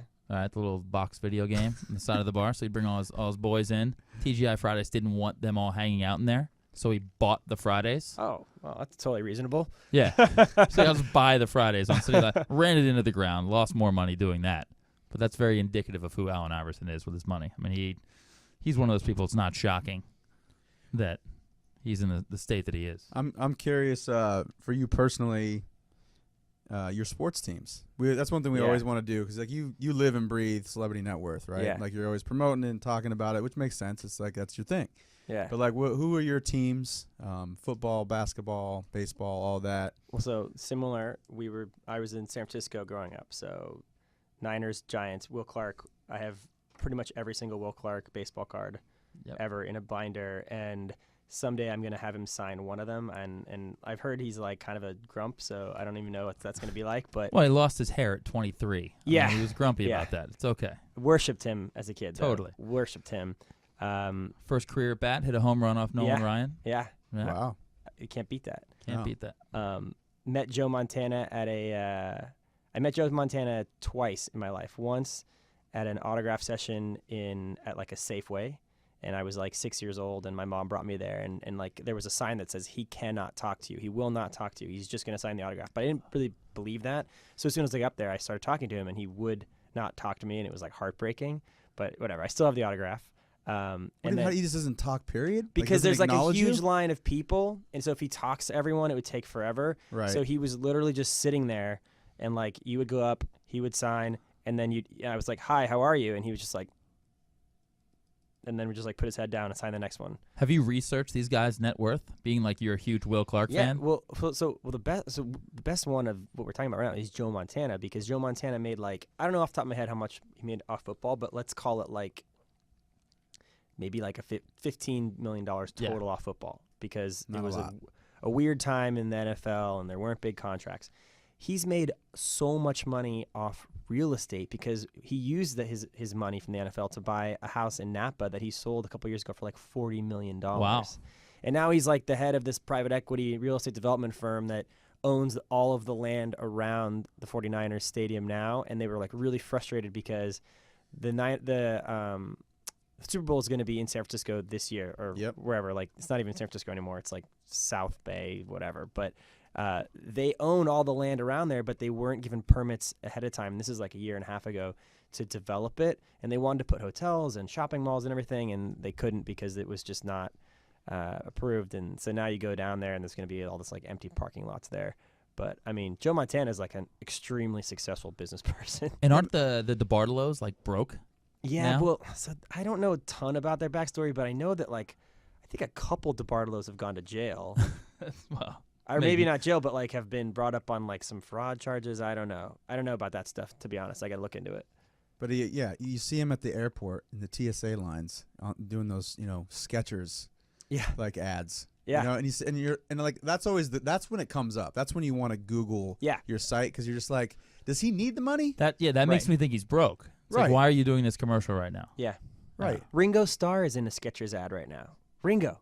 Like you walk by Skechers on the promenade right now, and there's a giant poster of Ringo Starr wearing Skechers, and that guy's got like hundreds of millions of dollars. What gets him out of bed? What's Skechers paying him to do that? Right. Like, what does it cost to get Ringo Starr out of bed?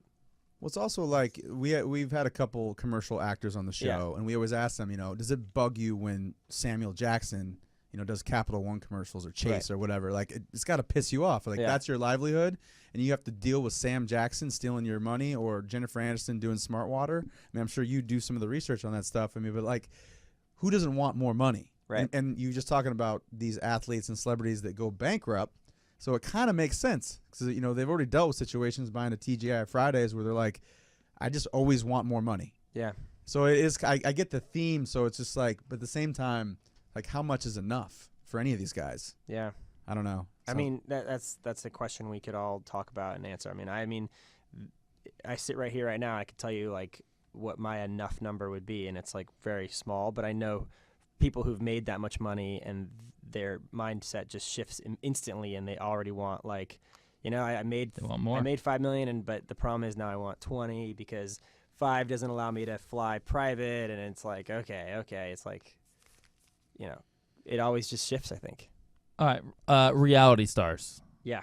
Who has made the most money as a reality star? Okay, so there's a girl. I mean, I don't know if this is the most, but it's probably up there. There's a woman from Real Housewives of New York named Bethany Frankel. Yes. Who was on the first season of Real Housewives, and she created like a vodka company. And Skinny sold it. girl. Yeah. Skinny girl. Yeah. That's Sold it right. for like, I think the end result, like after she got bonuses and hit sales marks was like 80 million bucks to like Campari. I think she sold it to. Or something She crazy. married a guy that I played college basketball against. Really? This guy Jason Hoppy. Oh yeah, that Yeah. guy. Yeah. Hoppy hit the jackpot Yeah. because they got They had a divorced. kid He got together half. too. Had a They had kid. a kid together. Like, I mean, that's a nice score for him. Yeah, you got to get in that. Because she's miserable. Yeah. Oh, Like yeah, he yeah. got in, got out, got paid. Life goes on. Did he do Smart that on guy. purpose? I mean, I hope so. He went to the University of Scranton, so I mean, he had big dreams. Oh, you reminded me. I wanted to tell you the like most legendary Iverson Georgetown story. So there's a couple.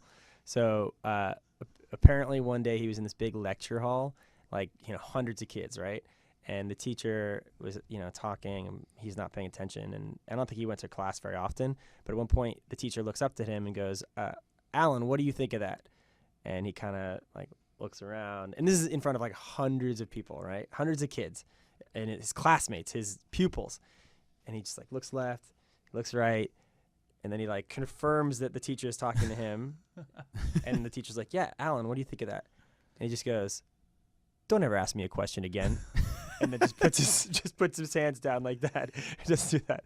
The other Sounds thing- about right. Yeah. Then apparently on the last day he was at Georgetown. So the whole time he was at Georgetown, he was kind of like a controversial figure, and staff didn't like it that he was there because he like represented what they were trying to get away from. But everybody loved him because he was winning. But on the very final day, I think he took his like first NBA check and went straight to a Mercedes dealership and bought an SL 500. And then he drove the Benz from the dealership to Georgetown and did a circle, like a couple circles in the public square that you're not supposed to drive in. Like the president drives in there. Oh, I don't want to hear this. Yeah. This bums me out. He should have been grateful as fuck that they let him in there. I know. After they what he went saved through. him. Yeah, they John saved his Thompson life. the first Yeah. went to the jail and was like, "I can get you out of here if you play basketball for me."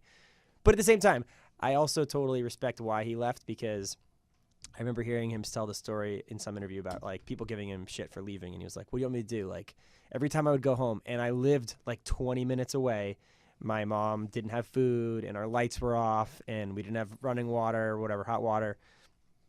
Who's gonna stay and like know that there's millions of dollars there to have? Anyways, Well, Jay, Morgan. I have a question. Morgan, are you inspired right now? Because I very- mean, you guys used to work together, right. and now Well, Brian's like shooing away money like for his just throwing company, it away, and burning you're sitting here with me, I know. losing $2 a day in some DraftKings contest, And complaining whining about it. Yeah, I stopped going to Coffee Bean so I Okay. could. I basically was spending $12 a day at Coffee Bean Yeah. before I go to work, Yeah. and now I buy gas station coffee and spend $6 and then put $2 into this fantasy tournament. That's totally reasonable. So I'm actually up 4 every day. Yeah, totally. So I mean, Yeah. and I feel bad at all the Passive coffee. income. You know the Coffee Bean on night. Of course, I've seen you there a couple times. There you go. But like they probably miss me. Yeah, Like, they're probably worried about you. they probably are. There's Probably man. going out a of sign. business. Yeah, I mean, I've been in there hungover a few times. a few times. Yeah, I've also seen you drunk a few times at JP's. That's true. And also, you've been drunk at NYNC, and our Yes. friend Sammy, who created this vodka, who no longer works there, has kicked you out. Yes, that's happened. I'm sure. Anytime because YNC or the NYC or whatever it's called. They So perfect. NYNC, New York and NYNC. Chicago. they serve beer and they serve pizza until 4 a.m. and it's like, what do you expect's going to happen between, like, JP's is 10 feet from there. What do you think's going to happen there between 2 a.m. and 4 a.m.? Like, of course I'm going to be in there and, like, a mess. Like everybody else. The Yeah, like average everybody else. blood alcohol level in JP's is like 0.14. That's the Yeah. average. Yeah, because it's JP's. It's like, It's fantastic. I can't believe I've never seen you there. I've been there. I was supposed to be there tonight. Trivia. I feel a little post-show, Trivia Tuesdays. little post-show JP's tonight. Just throwing it out there. He literally, like 11th in Montana. Yeah, it's where I live. It's where all the cool kids live. Which And is soccer moms. it's exactly. You probably get a couple photos of celebrities walking down I do. Montana. I've seen a bunch of people. I'm on a head nod hello basis with Reese Witherspoon. So Really? we go like that when we see each other. Do you have a dog you're walking, how? or are you just No. walking solo? Wait, how I just seen her so often because Oh. I like sit out and I eat lunch and drink coffee out in Montana like all day long, right? And Okay. she's doing her errands, and I've seen her so many times now that I get to go like this with her. Does she live right around there? Nice. She must. I mean, either that or she loves Montana to like go shopping at. I mean, No, I see Luke Wilson all the time, like to the point where I don't care anymore. It's like, fucking Luke Wilson. I used to see him hammered in He- Cabo all yeah, the time. Yeah, Just drinking by himself. hammered. Solo style. Hammered, like Hammer drunk, yeah, totally. way too hammered. So like not to get off this conversation, but No, no. he came into Cabo Whatever. one night with a guy who was guaranteed on your fucking list of tons of dough, Mike Judge. Yeah, of course. He lives Mike he lives Judge, blocks from me. He probably has tons of dough Well, from yeah. everything he's created. King of the Hill was on for like 15 Yeah. years and syndicated and went in 100 different countries. Yeah, he's a wealthy man. 18% tipper, Mike Judge. Ooh. Yeah, suspect. Mm. Very Mm. suspect. How he's that exact with it? It was not like impressive, and his credit card was all beat up. Like I don't know. Have a nicer credit card. Hmm. You get a lot of money, dude. Oh. Just have, I had a funny celebrity credit card story once. I was at a bar in Brentwood and I saw Sting. And I was on a date and I was like, listen, I know we're on a date and it's like the second date, but like I'm not going to listen to anything you say all night long because Sting, it was like me, the girl I was on a date with, and Sting right there. And it was just like, just shut up for a little while. I'm going to like just absorb this. So Sting is like sitting there and he's like feeling the music that's playing and the music in the bar. And like he keeps like reaching over the bar to pull fruit from like behind the bar where they take fruit to put in your drink, like to put a cherry in your can't do drink. that. Can't do that. No. Can't do that. Yeah. And he's done it like 3 times. And so the bartender takes a plate, puts a bunch of fruit on the plate and gives him the plate, right? But he keeps like reaching over. He doesn't acknowledge this not a fruit buffet. plate. He's not, and Yeah. he just keeps doing it to the point where the bartender has to kind of like step in and be like, you can't do that. Like I made you this plate because you are legally not allowed to be doing that. This is disgusting. Please stop. So that was basically like the end of that. He definitely shut down, but like and like he like left a few minutes later. But I was like, as soon as he left, I was like, so bartender, like 2 questions. Number 1, like you just totally told Sting to fuck himself, which is awesome. Number 2, what was on his credit card? And it's not Sting. It's like, is it Sting? No, it's great not. fucking question. Yeah, really Yeah. good question. It's like Gordon Smith or something like that, whatever his real name is. Wow. So Wow. you probably had to Google your own site to find out. No, I mean, yeah, Gordo. Gordon and Smith? did his I credit don't know if card it's Gordon decline? Smith, but it's like Gordon something. It is Gordon something. That does sound Yeah. familiar. Yeah. Did you ask him what he tipped? I should have. Yeah. Damn it. None of those people- 18%. None of those people tip well, man. My experiences aren't very positive with celebrities and tipping. Yeah, Interesting. because they all want it for free. Yeah. They're They're actually used to shocked. getting it Yeah, for they're free, shocked when yeah. they get a bill. It's like, well, my bad. I charged you for something. Right. Person next to you works at Sephora. They make $8 an hour. I should give them free shit, not Right. you. Right. Well, we're going to do 2 things. One, tell us where people can follow your Yeah. site on social media Mhm. and the .com, and then take us out, and then we're going to go on a quick break and come back and do the last 15. All right, cool. So it's at Celebrity Networth on pretty much every social media thing. This website is celebritynetworth.com. And Welcome back to Mostly Sports. We have Brian Warner in studio. We have Jay Wow. Devlin on the right side. You're so The fucking camera? seductive. What's up with that voice? Don't worry about it. But Yeah. we'd like to thank our sponsor, Phantom Fly Vodka. You can follow them online. It's the World Wide Web. You can also check us out on YouTube. Subscribe to Mostly Sports on YouTube. You can get us on Facebook at Mostly Sports. On Instagram, we're Mostly Sports Zone. And then the website is mostlysports.zone, which is weird, but the GoDaddy guy convinced me to do it. Still mad at him, but mostlysports.com costs $40,000. oof. Yeah. It's expensive, and I'm not going to call that guy and have him raise the price. Point is, we have a lot of social media outlets. You can find us. We're also on iTunes, and SoundCloud, and that's it. So we were talking about the Kardashians during the break, and Jay had a couple questions from his Philly boys. I mean, that was. I mean, the Kardashians are very polarizing people, and maybe it was. Are they? Maybe I lied. Maybe I just want to fucking know about the Kardashians. All right, I watch that show every week. I'm sucked in. I love reality television. Scott Disick is one of my favorite people in the history of the world. Yep. I mean, he's my idol. Aside from the deadbeat dad drug He's a addict dick. thing, I love everything else about him. What's up with Scotty? Does he make your list? Is that somebody you might like? He's super wealthy. He's one of the most popular guys on the site because his Instagram is like half the photos he puts up there is just like him replacing his toilet rack with $100 bills. Lord And- Disick. Yeah. Instagram. Yeah. So he's actually like Great. he's a good example of someone who's like really driven the success of our site because like 10 years ago when Instagram didn't really exist, they knew celebrities were wealthy, but it wasn't like in their face and it wasn't as accessible. And now you've got guys like Floyd Mayweather who is like taking a photo in front of his private jet and car collection and putting it on Instagram. And then you got Scott Disick, who's like showing off his watch collections and like you gotta, what that does to somebody is that makes them say like, how much money does that guy have? Because we know how Floyd got his money. Yeah. I mean, what did Scott do? Well, I mean, I'm sure this show is a very large contributor to his wealth, like because we were just talking about it in the break. I mean, I don't know if exactly how it works with them. I don't know if they all get paid separately with separate contracts, or if it's just like Ryan Seacrest Productions says we're gonna give you $50 million and you guys can split it 10 ways if you want. But he's clearly made a lot of money from being associated with that family, and then I'm fairly certain that his parents are wealthy. So His parents are dead. they're dead. Both of them. Okay. Scott Disick? Yeah. Both his parents are dead. It was a very big storyline 2 years ago on the show. Yeesh. He's going through a hard time. Let's give him a break. Yeah. Brought a little That's liquor Disick, for- man. Doug Flutie happened to him. It happened. Well, yeah. Yeah. But I'm sure Disick It's makes a lot of money. Like, even if he goes off the deep end, the amount of money they will pay him in a non-disclosure agreement, like, Yeah. keep your mouth shut, here's $50 million. I think it was like $20 million. 20 mil just to keep your mouth just shut. I mean, and why wouldn't he take that? And I just picture a vault of money that the Kardashians Yeah. have, and they all just share it. They dip into it, Mhm. pull out cash. Yeah. Rob takes it to Taco Bell. Yeah, why Old, not? old country buffet. Rob has like the biggest mountain of mashed potatoes in his living room that you've ever seen. It's mac and cheese, actually. Oh, he's a mac and cheese Mac and guy. cheese, Okay, yeah, it's mac and cheese. a lot of carbs. There's a lot of money there, and arguably deserved. I mean, they're very successful, and they have a lot of people loving them. So They've I mean, created a machine. they've created a machine that's worldwide. Like you can't go anywhere without them, and whatever. Jeremy's mom watches the show and he gets mad at her.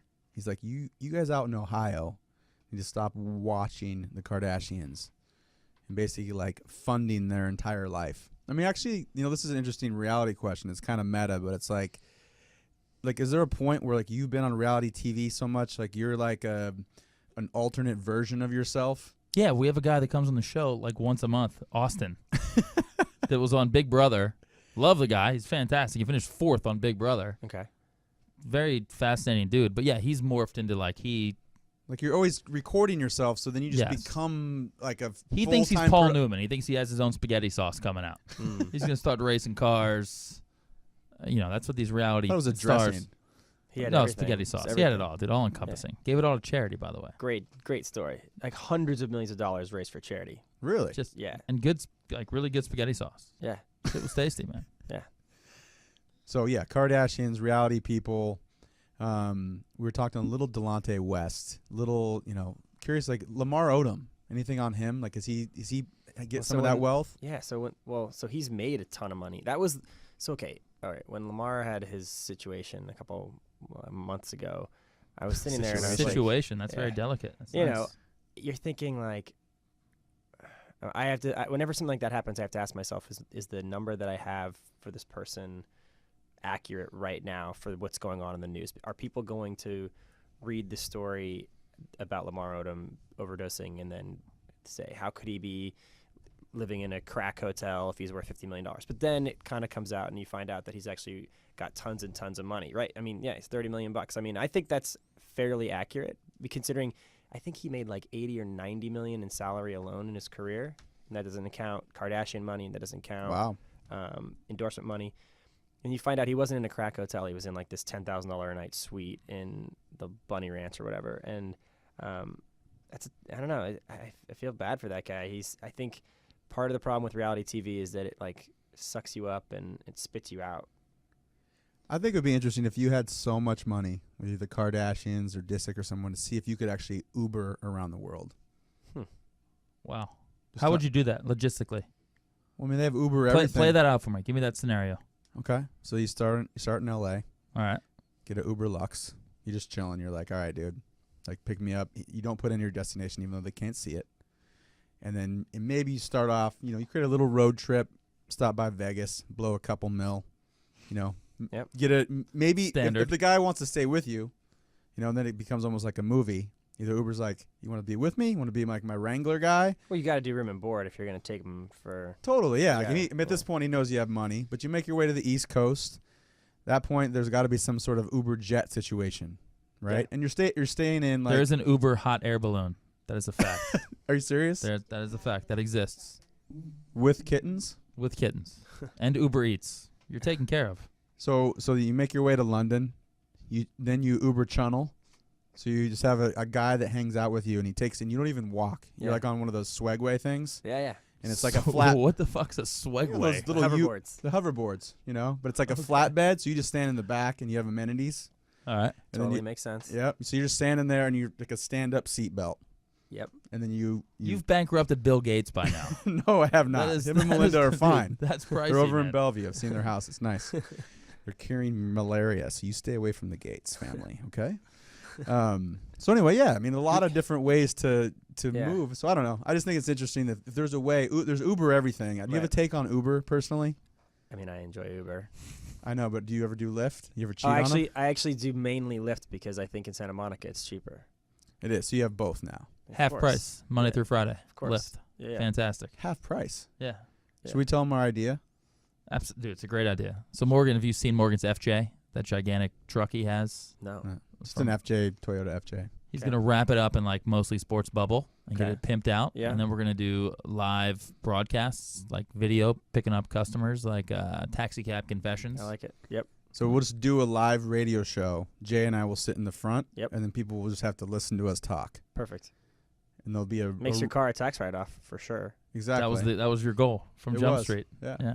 Perfect. So, and then people will get a ride. We'll make money while we do our show, and then they'll tell people about the live show they were just in. Perfect. And there's an Uber entrepreneur thing that just came out, so it is possible. I think it's a great idea. Give me the biggest name that has fallen from your list that is now nowhere to be found since you started this thing. Dude, this guy's got a shitload of money now. I got this one. Scott Storch. He's a rap producer. Oh, okay. So Scott Storch was like in the 90s, every rap song was Scott Storch. Like every Dre song, half the Dre songs on the album were Dre, the other half were Scott Storch. Like 50 Cent songs, it was all Scott Storch, and he was this white dude from Brooklyn, and he was just a genius with the keyboard. But then he started just doing a ton of coke. Like that will do it. Not just a little bit of coke, but like a ton of coke. And how do you know that? Oh, it's like well documented. Like this is a guy he went from being worth at one point like $80 million to now he's worth like -20 because he's wow. and he has no career anymore. He's like trying to make it back, but like Scott Storch's rise and fall is incredible because in like a 6-month period alone, he spent like $20 million on drugs and cars and houses, and he just burnt it all. And at one point he's like, I'm gonna produce Paris Hilton's album and I'm gonna make her awesome. And that was the coke talking. Yeah, that was it. What's a guy? Jay used to like the show Chuck, just like he likes his Sixers. Like a Zach Levi, who's the most like random person that has a lot of money. That's kind of. I think we asked you that earlier. No, but is there that's a anybody good that off the top of your head of just like it's just weird that person has 20 million or even if it's like Punky Brewster, like Salim Moonfry or something. No, this is a good question. Let me just think about it for a second. There's okay, so the guy who are you guys old enough to know what Melrose Place is? Oh, 42. It's right. We're both 42. 41. Yeah. Don't round up on me. I'm 41. Oh, you are 41. What's the guy's name from that? Andrew Shue. Andrew Shue is the soccer player. Played at Columbia. Yes. I believe. God, how do you know this shit? Yes. You should do it. So I'm 42. You're 41. He created a website that is like a very large website that's called. That I don't know. Will you Google that? Andrew Shue's website. It's like an enormous website that's worth hundreds of millions of dollars. Wow. It's like a mom's website. It's like a women's website. Paul Andrew Shue. No. What about George Foreman? How much money did he really make off that grill? Well, George Foreman sold the rights to his name for like, I'm Googling this as I talk. George Foreman sold Cafe Mom. Oh, yeah. I've heard of Cafe Mom. Andrew Shue created Cafe Mom. That was a big site a few years ago. It's enormous. And like, really? It's still a large site for women and like. Really? Yeah, it's a big deal. He made that or his wife did? He made that. Him personally. Not kidding. Wow. He was a good character on the show. I actually liked Andrew Shue. And his sister. He was the worst actor. So it makes sense that he made the most terrible impact off. Yeah. Wasn't Elizabeth Shue like was she in Adventures with Babysitting? She was. Yeah. And there's a new one coming out, like a remake. Oh. Just FYI. Like Point Break remake? Ugh. A little different. Ugh. Have you seen the trailer? Ugh. Have you seen the trailer? Yeah, You have. It's not even Point Break anymore. Tell them what not you in? did. Tell them what you did. Well, you were out. I went and saw the fucking Mockingjay, whatever that Yeah, was. yeah. But the You Point love Break, those the movies. Point Break trailer came on, and I look at my girl. I'm like, can I boo? Yeah. By the end of the trailer, I wanted to buy advance tickets. You liked it? Like they won me over that quickly. But they don't even surf. They don't. But I It's like a whole they. new movie. It should be called Bank Robbers Who Jump Out of Planes. or But if they something. surfed, I feel like they totally would have ripped it off. They actually did something Call it a different movie then. Call it something else. That's not what they do anymore, though. Karate Kid kept all the same crap. And the Cold War was over. The Roadhouse coming Red out Dawn. with Rousey. Yeah. Same thing. Yeah. I don't know. All right. I just miss Swayze. I do too. I hope they like reference him somehow or have They a picture better. of him somewhere. I told you Yeah. who his backup is, man. His Swayze rock. has a. Yeah, Kurt Russell. Kurt Russell. Kurt Good Russell dude. looks like Yep, Swayze. They do. Fucking love Kurt Russell. I know. I'm saying that Yeah. your best shot, like if what they should have done is cast Kurt Russell to be the Swayze. So have like a Cocoon version, like an older generation of geriatric people doing like X Games sports. I think it's great. Sounds great. Sold. Don't try Done. to bring Done and done. Don't remake Cocoon. Why? It's a great movie. That movie's not good. Bring Gutenberg back as one of the old people. Yeah. I don't Now you're think full Wilford circle. Brimley died, by the way. I think he's still alive. He was very young. He was the Yeah. youngest of the Of old the people. old people? Yeah. Abe Vigoda, was he in that? No. No. No. There was who were the old people? Let's put you on the spot. Jessica Tandy Correct. and her husband, Don Amici. Don Amici. Yes. Um, Trading Places fame. yes. Mortimer. Or whatever. Randolph? Mortimer? Randolph. How much are the Dukes worth? A lot. Well, until they lost it all, of course. Pork bellies. Pork bellies, yeah. Orange juice future contracts. Yeah. Well, good.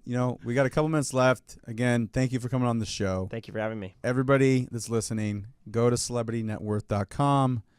Hopefully there'll be an app here pretty soon. You Yeah. got them on social media. We'll be promoting this episode specifically, provide all the links and all that stuff because we know you guys are all lazy, which is okay. We're lazy too, but we actually make a show once a week.